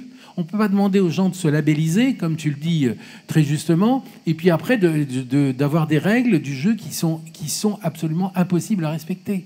Donc il y a un moment, il faut que les pouvoirs publics, la municipalité, on n'est pas du tout aidé. Enfin, je veux dire, franchement, je veux dire, à Avignon, on ne se sent pas du tout aidé, pas du tout soutenu. Donc il y a un moment, je pense qu'aujourd'hui, on est ici, on fait vivre la ville pendant un mois, et puis il n'y a aucune aide, on ne veut même pas savoir si ça a marché ou si ça n'a pas marché. Donc à un moment, je dis stop, il faut arrêter de se dire qu'on a fait un bon festival. On a fait un festival, on est venu travailler, on a perdu de l'argent, on va voir maintenant comment est-ce qu'on fait pour essayer de boucher les trous dans nos caisses et voir comment est-ce qu'on va faire. C'est ça la réalité. Je veux dire, il ne faut pas se raconter l'histoire. La réalité, c'est ça ce qu'on vit. Et je terminerai sur un dernier point, je veux dire, et qu'on demande au pouvoir public. Toute l'année, on a travaillé avec les pouvoirs publics sur la taxe fiscale. Mais la taxe fiscale, vous allez tous payer pour ceux qui seront subventionnés. Vous nous dites 19 millions de recettes. Il va y avoir 3,50 sur au moins la moitié des spectacles, puisqu'ils sont dans le privé, qui sont censés aller à la STP, alors que le ministère de la Culture nous dit que la mission de la STP n'est pas d'aider les compagnies. Mais combien de temps on va payer pour des choses pour lesquelles, je veux dire, on n'est pas dans le champ? C'est pas normal. Il y a un moment, on a le sentiment d'être des vaches à lait. Donc on vous le dit ici, j'espère qu'il y a des journalistes qui vont rire de cette question. Il faut véritablement que les pouvoirs publics prennent en considération les besoins et des compagnies et des lieux. Merci de votre écoute. Merci Philippe. Donc, ce que tu dis au début me fait peur. Vous avez bien compris que j'ai parlé d'une baisse de moins 15 à moins 25% estimée, on est d'accord? Ok, parce que j'ai répété 7 fois, donc... Ok. Et j'ai dit que c'était décorrélé avec la hausse de ticket off qui s'explique par d'autres facteurs. Pour juste rebondir sur un des points que tu as dit, le fonds PEPS, c'est un gros sujet au niveau du off. Parce que plus de 65% des spectacles auront au plus 2 personnes au plateau ici, au off, pour des raisons économiques. Et d'ailleurs, c'est triste. Ça veut dire aussi... Enfin, il y en a qui font le choix, parce que c'est leur forme artistique, de faire 1 personne ou 2 personnes au plateau, ça c'est très bien. Mais il y en a aussi plein qui pensent leur spectacle avec une petite voilure pour des raisons économiques. Alors quand la création artistique se plie aux besoins de la finance, c'est un peu compliqué. Et le problème, c'est que le fonds PEPS, effectivement, depuis, alors je crois l'année dernière ou l'année d'avant, je ne sais plus, je ne me rappelle plus quand c'est arrivé, a décidé de ne plus aider les petits plateaux, c'est-à-dire 1 personne ou 2 personnes. Donc ça veut dire que 65% ou plus des spectacles à Avignon ne sont pas aidés par le fonds PEPS, qui est une aide qui est... et après, tout d'un coup, c'est aidé. C'est-à-dire que c'est même pas une évolution croissante, c'est 0, boum, pour ceux qui ont 3 personnes au plateau. Donc, alors, ça va dans le sens de promouvoir les gros plateaux, ça on l'a bien compris, hein, c'est l'idée. Mais en fait, ça crée énormément de précarité chez les gens qui ont déjà de la précarité, parce que sinon, ils feraient des plateaux à 12. Hein. Donc voilà, donc ça c'est quelque chose sur lequel on vous avait rejoint en termes de combat. On n'a toujours pas... et puis en plus en ce moment, quand on parle de gouvernement, je ne sais pas vraiment de qui on parle, voire de quoi on parle en fait. Donc voilà, c'est un combat ça pour le coup qu'au niveau de la FSC, on va mener notamment avec vous, mais avec toutes les forces vives qui voudront s'y coller. Voilà.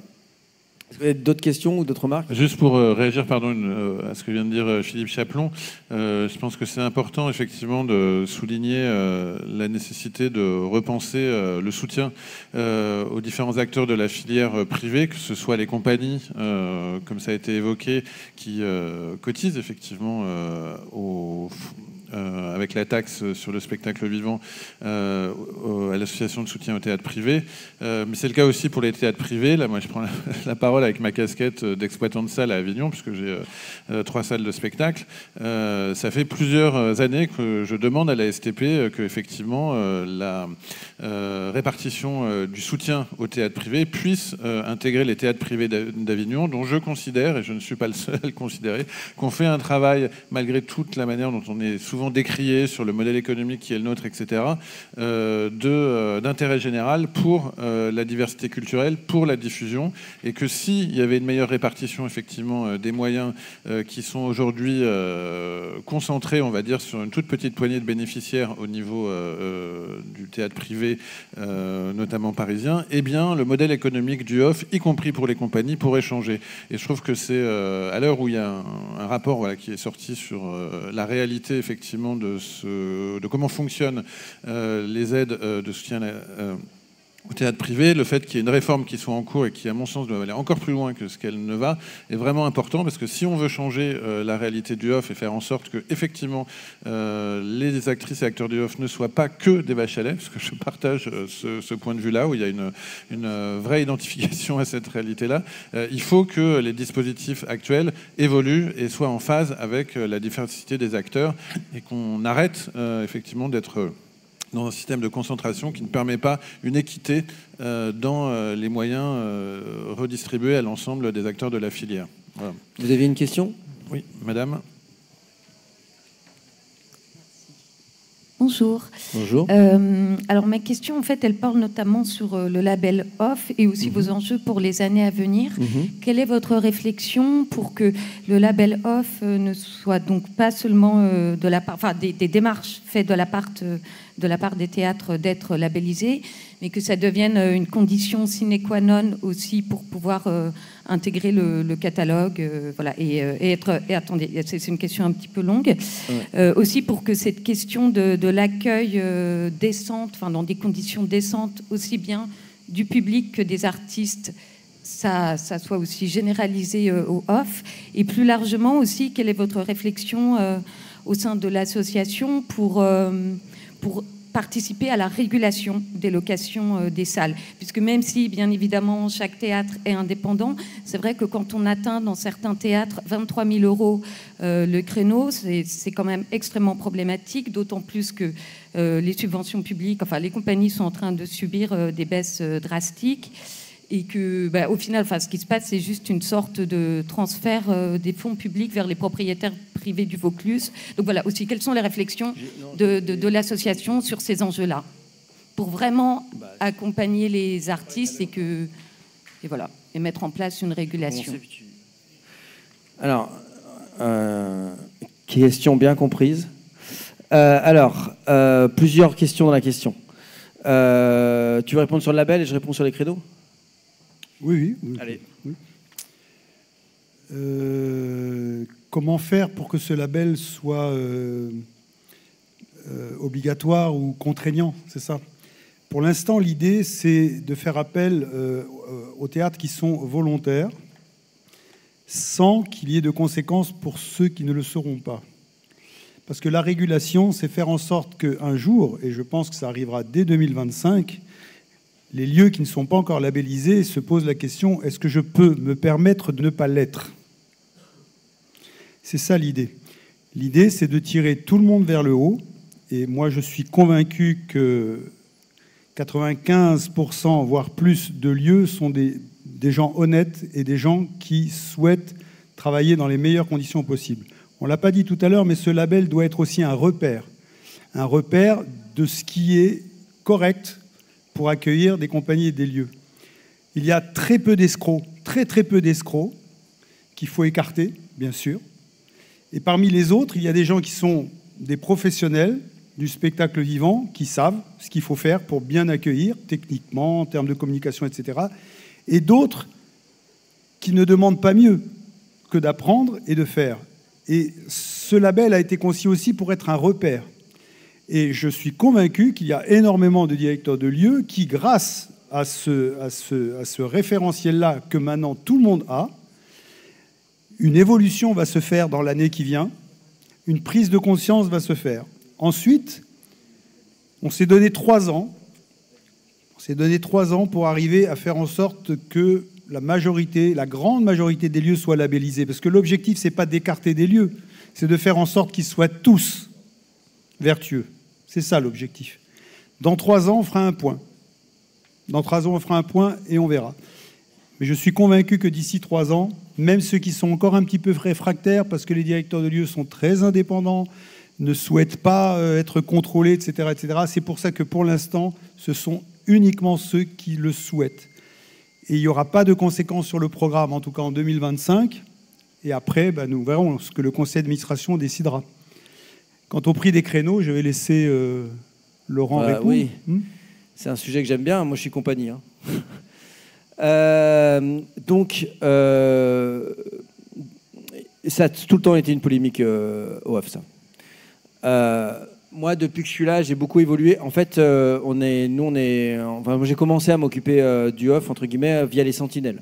En 2017, j'étais très trésorier puis président des Sentinelles.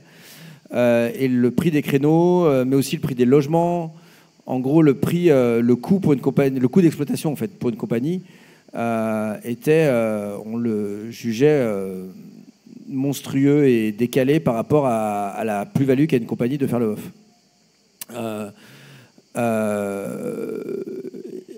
Les premières réflexions sont forcément de se dire il faut des créneaux moins chers et des créneaux plus longs.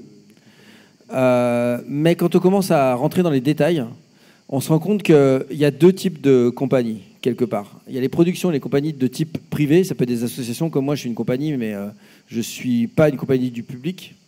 Et il y a les compagnies du public. Déjà, si on met le focus sur les compagnies dites, entre guillemets, privées et les productions, ce qui compte pour nous, ce n'est pas que le créneau ne soit pas cher. Ce qui compte pour nous, c'est que dans mon exploitation avignonnaise, j'en retire des bénéfices en nombre de dates achetées, en développement artistique et financier de ma compagnie. Donc en fait, on va plutôt chercher un rapport qualité-prix qu'un prix. Et ça, c'est important. Parce que si on cherche qu'un prix, c'est pas dur de faire un créneau à 3 balles.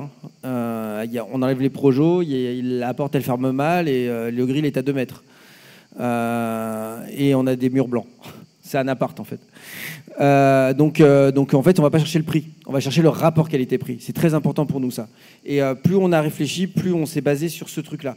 Il y a eu beaucoup de réflexions au HOF d'ailleurs dans le passé, même les états généraux du HOF et tout, qui sont beaucoup battus autour de ce truc-là. Est-ce qu'on cherche le prix ou est-ce qu'on cherche le rapport qualité-prix? Moi, je suis convaincu qu'il faut travailler sur le rapport qualité-prix pour que les compagnies qui sortent de là, elles se disent ok, j'ai payé tant, j'ai investi tant. Mais par contre, mon retour sur investissement est bon. Mais ça, il faut... Alors que là, je parle pour l'instant des compagnies privées, plutôt privées. Ça, il faut 2 choses. Un, que les compagnies aient une approche beaucoup plus professionnelle d'Avignon. Donc ça, c'est notre travail aussi, c'est dans l'onglet professionnalisation. C'est-à-dire, je ne vais pas au HOF. Moi, je dis souvent, ne pas faire le HOF, c'est aussi le réussir. C'est-à-dire que je ne vais pas au HOF si quand je fais ma feuille Excel de produits et de charges et de prévisionnel de date vendue, j'ai un trou. Si j'ai un trou trop grand que je ne peux pas assumer, si c'est un risque, je n'y vais pas. Et c'est seulement en faisant ça que l'offre et la demande des compagnies va créer une pression aussi sur le prix des créneaux. On l'a vu d'ailleurs, parce que quand on a des années où pour les théâtres c'est compliqué de trouver des compagnies, les créneaux s'ajustent. Donc ça déjà, une meilleure professionnalisation des compagnies. 2, effectivement, il faut qu'on travaille sur la qualité. Nous, ça, on peut faire ça, nous, à FSC. Le prix, c'est vraiment...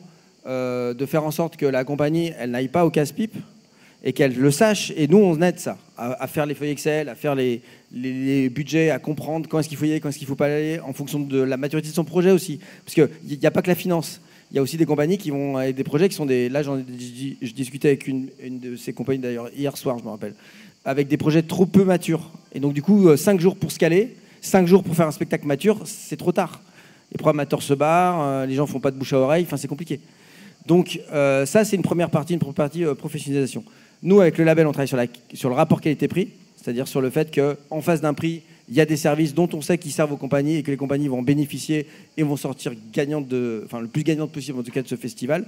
Mais travailler sur le prix seulement, pour moi, c'est vraiment une impasse. C'est sympa, ça fait des effets d'annonce, on a l'impression d'être solidaire ou je sais pas quoi, mais à la fin, c'est pas du tout constructif. Donc ce qu'il faut, c'est travailler sur le rapport qualité-prix et que les compagnies, quand elles viennent à Avignon, elles aient fait avant un budget sérieux, une prévision sérieuse pour pas se planter, et quitte à pas venir, et ça va réguler aussi le truc. Ça, c'est sur le créneau. Je voulais dire un autre truc, si vous avez posé une question. Ah oui, sur l'inflation, les prix, trop cher, mais il y avait autre chose. Sur oui, le label. voilà. Maintenant, les compagnies qui sont du public, là, c'est un peu plus problématique. Parce que là, on peut s'interroger effectivement parfois sur certains théâtres sur le prix des créneaux. Parce que là, on a carrément de l'argent subventionné qui part dans un prix de créneau. Donc là, maintenant, c'est un peu comme une compagnie privée. C'est au pouvoir public, c'est aux subventionneurs, c'est aux structures publiques elles-mêmes d'évaluer si ça vaut le coup. Parce que nous, on a des critères, nous les compagnies privées, pour savoir si ça vaut le coup. On a un investissement, on a une trajectoire financière, on sait que ça vaut le coup. Si moi, je me plante de 20 000 euros, j'en subir des conséquences directes. Et je vais changer ma stratégie avignonnaise. Donc tout ça est à faire pour aussi les compagnies publiques, d'indicateurs de réussite, de performance, etc. Est-ce que les compagnies du public, elles ont leur cahier des charges, leurs contraintes avec les pouvoirs publics qui les subventionnent, sont telles qu'elles sont capables de faire des indicateurs de bénéfices de leur exploitation avignonnaise? Parce qu'effectivement, sinon, il y a un risque de gabegie, clairement. Mais qu'il n'y a pas dans le privé, parce que le privé, il y a tout de suite une justice. Enfin, si ça marche pas, ça marche pas. Voilà. Donc, mais bon, vraiment, moi, le message que je voudrais passer là-dessus, parce que le prix des créneaux, c'est vraiment la martingale du Festival Off d'Avignon. Hein. Moi, j'en entends parler depuis que je m'y intéresse. C'est vraiment de travailler sur la notion de qualité-prix et pas de prix. Parce que sinon, un prix à 2 €, c'est facile à faire. Hein. Il suffit de mettre aucun service en face. Voilà. Et d'ailleurs, il y a des salles qui se vantent d'être beaucoup moins chères, etc. Mais derrière, il faut voir ce que ça propose. Voilà. Donc vraiment, il faut réfléchir sur le rapport qualité-prix. Et un prix déconnecté aussi de la jauge des salles, ça ne veut pas dire grand-chose. Vous citiez 23 000 €. Je ne sais pas si vous avez un théâtre en particulier en tête. J'imagine que oui. Mais c'est vraiment, les prix sont forcément proportionnels aux jauges. Alors si c'est 23 000 €... peut-être on pourra en reparler et donner un exemple. Enfin, globalement, quand même, c'est la tendance. Moi, j'ai une salle de 200 places. Je peux annoncer les chiffres. Hein. Je loue mon créneau à 17 000 €. Donc, je suis à moins de 100 € du fauteuil sur l'ensemble du mois. Et donc, du coup, je sais que je suis plutôt dans la fourchette basse au niveau des salles de cette jauge-là par rapport à d'autres qui, effectivement, vont être à 20 000 ou 23 000. Mais la question, effectivement, c'est la valeur de la notoriété de la salle, le niveau de service qui est fournis, etc. Donc il y a vraiment dans cette appréciation-là quand même, me semble-t-il, une corrélation avec la jauge. Après, je ne sais pas si les 23 000 € c'est pour une salle de 100 places. Là, oui, effectivement, il y a des questions à se poser pour la compagnie, surtout, qui va y aller. Parce que si un théâtre il est capable de proposer 23 000 € pour 100 places, c'est qu'il a des clients en face. Et les clients, c'est les compagnies. Donc c'est vraiment aux compagnies de participer aussi à cette régulation en n'acceptant pas des conditions qui, de mon point de vue, si cet exemple que je viens de décrire, 23 100 places, pour moi, elles sont inacceptables par rapport au off. Donc nous, à FSC, on ne peut pas intervenir sur la régulation des prix. On n'a pas les moyens de le faire parce qu'on est dans un système qui repose sur la libre concurrence. Et donc chacun est libre de fixer ses tarifs. On peut effectivement noter qu'il y a une fourchette moyenne qui est aux alentours de 100 € et qui est là depuis longtemps. C'est pas nouveau, hein, ce chiffre de 100 € par fauteuil. Ça fait au moins plus de 10 ans que j'entends ce chiffre-là comme étant le chiffre de référence. Donc il faut... Enfin, nous, voilà, encore une fois, on ne peut pas intervenir pour plafonner les tarifs, tout ça, parce qu'on ne peut pas justifier du fait qu'il y a un niveau de service qui vaudrait telle valeur. Il n'y a que le client compagnie qui peut effectivement renvoyer quelque chose sur des prix qui sont trop chers et qu'il doit refuser si effectivement on est dans ces écarts de proportion, sachant que je reviens à ce que disait Laurent, effectivement ce que nous on souhaite valoriser, c'est le rapport entre le prix et la qualité, enfin le rapport qualité-prix, d'où le label. Exactement, et une dernière chose, il ne faut pas, attention que l'arbre ne cache pas la forêt, parce que moi qui suis une compagnie, clairement, ok, le prix du créneau il me coûte cher, très clairement, et c'est compliqué, mais le logement, c'est l'enfer. Et ça augmente. Et ça, c'est pas régulé du tout. Parce que les prix des créneaux, moi, ça fait longtemps que je fais le... Enfin, ça fait longtemps que je fais le off. C'est pas vrai. Il y en a ici qui doivent le faire depuis 5 fois plus de temps que moi, mais 5 fois, ça commence à faire beaucoup quand même. Mais il n'y a pas une inflation dingue du prix des créneaux. Il faudrait faire une stat, d'ailleurs, c'est pas si compliqué à faire si on interroge. Il n'y a pas une inflation totalement dingue du prix des créneaux. En revanche, le prix des billets de train, le prix de la nourriture et le prix du logement, ça n'est sans totale comparaison avec le prix du créneau. Et je ne parle pas du prix de la masse salariale, dont les charges augmentent aussi. Et donc, moi, clairement, par exemple, si on prend juste mon exemple à moi, bon, moi j'ai un gros plateau, mais moi, mon exemple à moi, le prix du créneau, bon, clairement, il contribue à plomber évidemment mon budget, mais c'est pas du tout ça que je regarde. Hein, c'est pas ça mon problème, il est ailleurs. Donc du coup, il faut faire attention aussi à que l'arbre ne cache pas la forêt, que les leitmotifs médiatiques ne cachent pas les vrais enjeux des compagnies. Il y a un sujet créneau très clair, mais il y a plein d'autres sujets off d'inflation, et aussi pour les spectateurs. Les spectateurs, le prix de logement des spectateurs, c'est l'enfer. Et pareil, les billets de train. Et ça, il n'y a pas de... Là, on n'en est pas là. Et on a essayé d'ailleurs de réfléchir à aussi une espèce de régulation, parce que là, pour le coup, on peut parler de régulation. Parce que certaines mairies l'ont fait dans certains lieux touristiques, sur les prix des Airbnb et le prix des logements, etc. On n'en est pas du tout là. Et moi, j'ai envie qu'on travaille là-dessus d'ailleurs, parce que ça, c'est un vrai problème. Et c'est un problème non seulement pour nous, les artistes et les professionnels, mais aussi pour nos spectateurs. Et donc, du coup, ça impacte la fréquentation du off, très clairement. Quand vous avez des gens maintenant qui restent 2 jours ou 3 jours, c'est pas parce que le prix du créneau il est cher, hein. C'est parce que le prix du logement il est cher, parce que le prix de la nourriture il est cher, parce qu'en plus ils ont dû payer un billet de train à 200 balles quand d'habitude ça coûte 50. Donc il est là le problème aussi. Non, c'était juste pour compléter ce qui était évoqué en termes de service. En fait, comme vous évoquiez 23 000 euros, vraiment, objectivement, il y a des théâtres où vous allez payer un créneau et vous n'avez rien. Il y a des théâtres où vous allez payer un créneau, vous avez une attachée de presse, on vous fournit tous les projecteurs, on s'occupe de votre billetterie. Tout ça, c'est des services très concrets dont on a besoin en tant que compagnie. Et il y a des théâtres qui le fournissent et d'autres qui ne le fournissent pas. Donc il faut comparer vraiment ce qui est comparable en termes de services concrets chaque jour, ce qui nous est mis à disposition ou pas. Donc à chaque fois, faisons attention à ne pas... Voilà, nous comparons ce qui est comparable. Et puis vous savez, il y a le prix de location et puis il y a aussi des co-réalisations qui rapportent bien plus que de la location. Si vous avez une salle de 200 places, que vous faites venir une tête d'affiche à 20 € et c'est complet tous les jours, ça fait 4 000 € de recettes. 50-50, ça fait 2 000 € chacun. Fois 20 représentations, ça fait 40 000 €. C'est bien plus que 23 000 €. Donc la co-réalisation n'est pas non plus la chose qui rapporte le moins. Merci. Bonjour, pour ceux qui ne me connaissent pas, je suis Jean-Baptiste Raz, je suis le responsable de l'antenne BNF d'Avignon, à la Maison Jean Villard. Donc je voudrais profiter de cette conférence de presse pour remercier l'équipe du OFF de son aide et son accompagnement dans la mission qui est la nôtre, qui est de collecter chaque année et de conserver la mémoire du spectacle vivant à Avignon, et notamment le OFF. Et à ce titre, je voudrais aussi dire notre satisfaction de voir qu'il y a un ouvrage qui est en projet, un ouvrage sur l'histoire du off, et vous dire qu'on est tout à fait prêt à vous accompagner aussi, si vous le souhaitez, hein, dans ce projet, puisque grâce à ces archives qu'on collecte depuis quasiment la création du off, je pense qu'on peut contribuer de manière positive à ce projet, aussi en lien avec l'Université d'Avignon, dont plusieurs chercheurs travaillent actuellement sur les archives du OFF. Donc voilà, merci.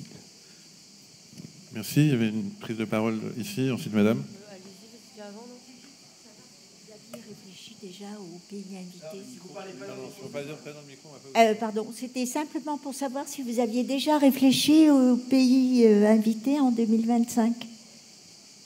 Alors oui, on y a réfléchi, mais on ne fera pas d'annonce aujourd'hui, parce que les choses sont encore en cours de discussion. Donc oui, ça fait partie des choses qu'on a travaillé pendant cette édition. On a été approché par plusieurs pays. Ça montre aussi, enfin je fais une toute petite aparté là-dessus, que le nombre de sollicitations qu'on a eues de différents pays montrent aussi l'intérêt aujourd'hui que le HOF semble avoir vis-à-vis justement de pays étrangers en termes de lieu de visibilité, de résonance pour témoigner de la vitalité notamment culturelle et artistique du pays concerné. Donc oui, il y a des hypothèses qui sont sur la table, mais aucune n'est tranchée à ce jour. Ce sera des choses qu'on annoncera vraisemblablement à l'automne, une fois qu'on aura fini l'ensemble des consultations et qu'il y aura une décision qui aura été prise aussi par le conseil d'administration sur cette thématique. Mademoiselle ? Bonjour, je voulais vous demander par rapport au bilan écologique, est-ce que vous aviez des mesures en plus que vous alliez prendre pour l'année prochaine? Est-ce que vous avez déjà réfléchi à des choses qui allaient potentiellement changer? Je ne sais pas si je réponds ou si tu veux répondre. On peut faire le truc à plusieurs voix.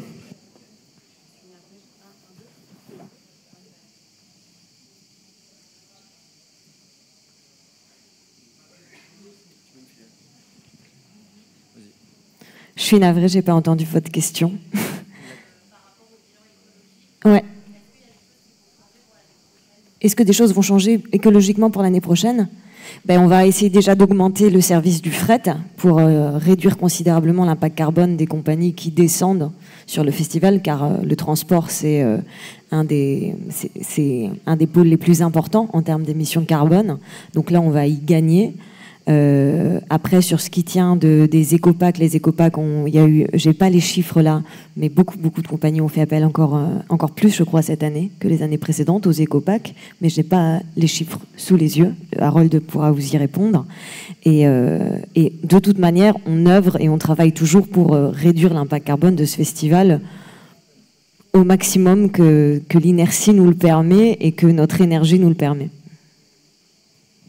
Sur la question des éco-packs, oui, effectivement, cette année, il y a eu plus de 900 spectacles sur les 1600 qui ont utilisé le système éco-pack. L'année dernière, on avait réduit de 60 tonnes de déchets papier à 25 tonnes, donc avec le système de régulation donc du nombre d'affiches produites dans l'espace public. Cette année, on est sur quelque chose qui va être similaire, puisqu'il y avait le même nombre d'affiches par spectacle. Une des hypothèses qui n'est pas encore tranchée, mais qui est quand même sur la table, c'est de réduire encore le nombre d'affiches par spectacle. Parce qu'on a beaucoup de retours, mais ça fera l'objet d'une consultation de compagnies qui nous disent qu'en fait, compte tenu des restrictions imposées par l'arrêté municipal, finalement, les espaces d'affichage disponibles dans la ville font que 150, ils n'arrivent pas à les placer, et que donc en avoir que 100, ça pourrait être un nombre cohérent par rapport à ce qu'il est possible réellement d'afficher. Ensuite, sur la partie du plan déchets, gestion des déchets, que donc on a initié cette année, il faut l'amplifier absolument. Là, cette année, il y a un travail qui a été fait avec le Grand Avignon pour pouvoir équiper un certain nombre de théâtres, de poubelles de tri avec un système de ramassage, etc.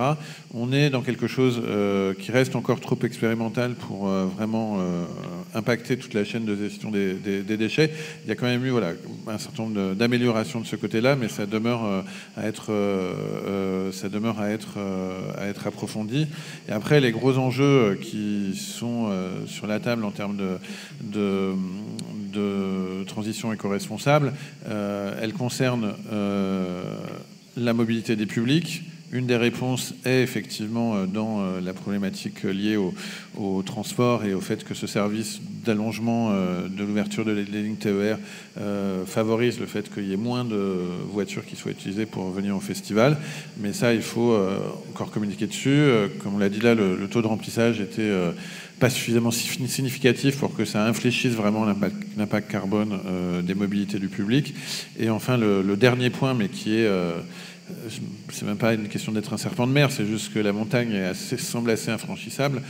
C'est la question de modifier en profondeur les équipements des lieux, notamment sur le plan lumière, donc avec les LED, du parc. Il y a encore beaucoup trop de lieux par manque de moyens qui ne peuvent pas passer du traditionnel au LED. Et de la même façon, l'autre enjeu, il est sur les systèmes de climatisation qui tournent à bloc pendant le festival et qui ne sont pas des climatisations qui permettent d'avoir un impact favorable en termes de transition éco-responsable. Mais là, on est sur des investissements qui se chiffrent en millions d'euros et dont tout le monde a conscience. Nous, on n'arrête pas d'en parler avec tous les partenaires publics, mais qui, pour l'instant, ne mobilisent pas vraiment un engagement en mode tour de table pour dire, voilà, ça coûte tant, il faut mettre tant, et comment est-ce qu'on le finance. Et c'est regrettable. Est-ce qu'il y a d'autres questions au fond? Oui.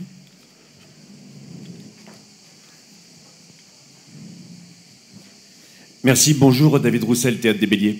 Je voulais d'abord faire plusieurs petites réflexions. D'une part, vous remercier pour le fret. Nous, on en a été bénéficiaires cette année et on en a été vraiment très heureux. Tout s'est extrêmement bien passé. Je ne peux qu'encourager les compagnies et les théâtres dans les années à venir à réitérer cette expérience. Ça s'est vraiment extrêmement bien passé. Ensuite, vous transmettre une sensation personnelle.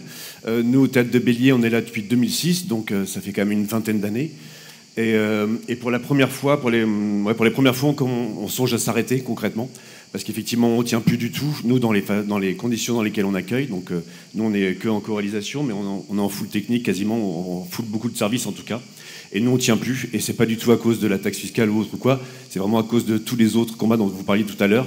Et nous, Théâtre des Béliers, on a passé la labellisation. On verra bien les résultats, mais quelque chose me dit qu'on ne sera pas trop mal situé.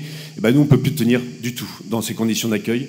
Donc voilà, pour vous dire qu'Avignon, tel que c'est aujourd'hui, pour des lieux qui accueillent dans nos conditions, ce n'est plus tenable du tout.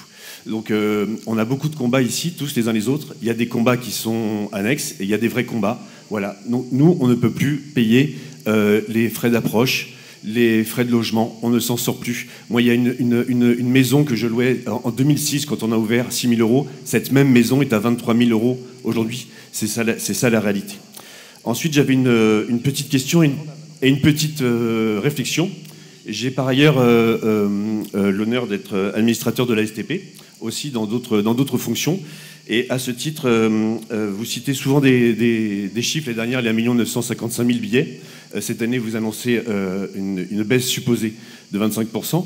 Quand on parle souvent de la grande méchante ASTP, je voudrais juste vous dire que, par exemple, en 2023, c'est 367 000 billets qui ont été assujettis à la taxe au Festival d'Avignon. Donc, de deux choses l'une, soit les chiffres qu'on évoque tous ensemble ici ne sont pas bons, on est très loin du compte, parce que même si on double, si je prends votre ratio de 51% du secteur théâtral, même si on double, on arriverait avec 700 000 avec les chiffres du CNM, et donc on est loin de ça. Soit effectivement, la STP n'est pas systématiquement perçue, et donc il faut arrêter d'évoquer le grand racket avignonnais, qui concrètement n'existe pas, puisque en 2023, ce sont que 367 497 billets vendus qui ont été perçus, assujettis à la taxe, et en 2022, c'était 283 850 billets. Voilà, c'était juste une petite précision. Ça, ce ne sont pas des chiffres extrapolés, ce sont les chiffres de taxes des saisons dernières. Malheureusement, on n'est pas du tout capable, enfin les services de la STP ne sont pas du tout capables aujourd'hui de donner les chiffres du festival, bien évidemment. Mais en tout cas, je ne saurais que vous conseiller de vous rapprocher encore plus d'eux. Je sais que vos rapports sont déjà bien en place et je sais que la STP soutient aussi le festival. Mais voilà, quand on parle des chiffres, il faut parler des bons chiffres. Et quand on pointe du doigt une taxe, il faut parler des vrais chiffres. Voilà, c'est tout ce que je voulais dire. J'ai une question du coup pour toi. Ouais. C'est moi qui pose des questions. Parce que c'est très interpellant ce que tu as dit au début sur le fait que les Béliers, parce que les Béliers c'est pas n'importe quel théâtre en plus, c'est un théâtre qui a quand même pignon sur rue et qui est très bien implanté ici, pensent qu'ils peuvent pas continuer. Ouais. Et tu as parlé notamment de l'hébergement en disant que c'est passé de 6 à 23, c'est vrai que c'est compliqué. À part s'ils ont fait une piscine, un spa et j'ai pas l'impression. Mais si toi tu devais, c'est important pour par exemple les questions que vous avez posées tout à l'heure, parce qu'on parle beaucoup du prix du créneau des théâtres. Mais si tu devais nous dire quel est le plus gros impact qui fait que tu peux pas continuer, c'est quoi qui a explosé, qui n'explosait pas avant? Ah ben nous c'est le logement. C'est que nous quand on a commencé en 2006, en moyenne, moi j'affectais à peu près 500 € par tête de pipe. Bon bah aujourd'hui, à 1800, 2000 balles par tête de pipe, on est logé dans un semi-salon sur un clic-clac avec une barre dans le dos, ce qui est mon cas par exemple cette année, où je suis dans un salon qui a été loué comme une chambre qui n'en est pas une. Donc un appart qui a 2 chambres est loué pour un 4 chambres, parce qu'en fait on prend n'importe quelle pièce où il y a plus de 4 mètres carrés, c'est loué comme une chambre, on est sur un clic-clac de merde à 2000 €. Donc je veux bien qu'on parle des raquettes, mais le vrai racket qu'on subit ici, c'est avant tout celui des logements. Et moi je ne tiens plus, moi je loge tout le monde, je ne tiens plus. On a les frais de bouffe. Autrefois, moi, en frais de bouffe, donc nous, on fait un catering. Donc nous, nos artistes et nos techniciens peuvent venir manger à tout moment en temps réel. On a une cantinière. Bon, bah, le prix par tête a plus que doublé en 6 ans et presque triplé par rapport à 2006. Les frais d'approche, les véhicules, enfin, comme tout le monde, les véhicules, et encore, grâce à vous, merci à tous, on a bénéficié du fret cette année, ça a été une grosse aide. Les frais d'approche de nos matériels, on ne tient plus. Les frais de location de tout, on ne tient plus. Voilà, donc moi j'ai la chance d'avoir un lieu, donc j'ai pas en plus à subir le prix d'un créneau. Mais nous, en tout cas, on songe à partir. Voilà. On est en train de se dire, pour le nombre de pros qu'on fait, qui est à peu près le même qu'il y a quelques années, qui diminue un petit peu, mais en fait, on va travailler toute l'année pour rembourser uniquement notre perte avignonnaise. Avant, ils venaient ici pour vendre des dates en plus. Et donc là, pour le coup, je rejoins ce que dit Philippe. On ne tient plus ici, nous. On ne tient plus. Donc on est même en train de se dire, est-ce qu'on ne devrait pas envisager pour la partie diffusion autre chose, inventer un autre système pour exposer nos spectacles? Moi, je me dis, pour ce que je perds à Avignon, j'ai intérêt à payer le déplacement de programmateur toute l'année à Paris. Je dépenserai, mais c'est vrai, je dépenserai moins. Donc on a des combats ici, voilà. Ce qui étrangle tout le monde, c'est ça. C'est les frais d'approche, les frais de logement, la vie, enfin, ce qu'il y a dans le reste de la population, on ne tient plus. Voilà.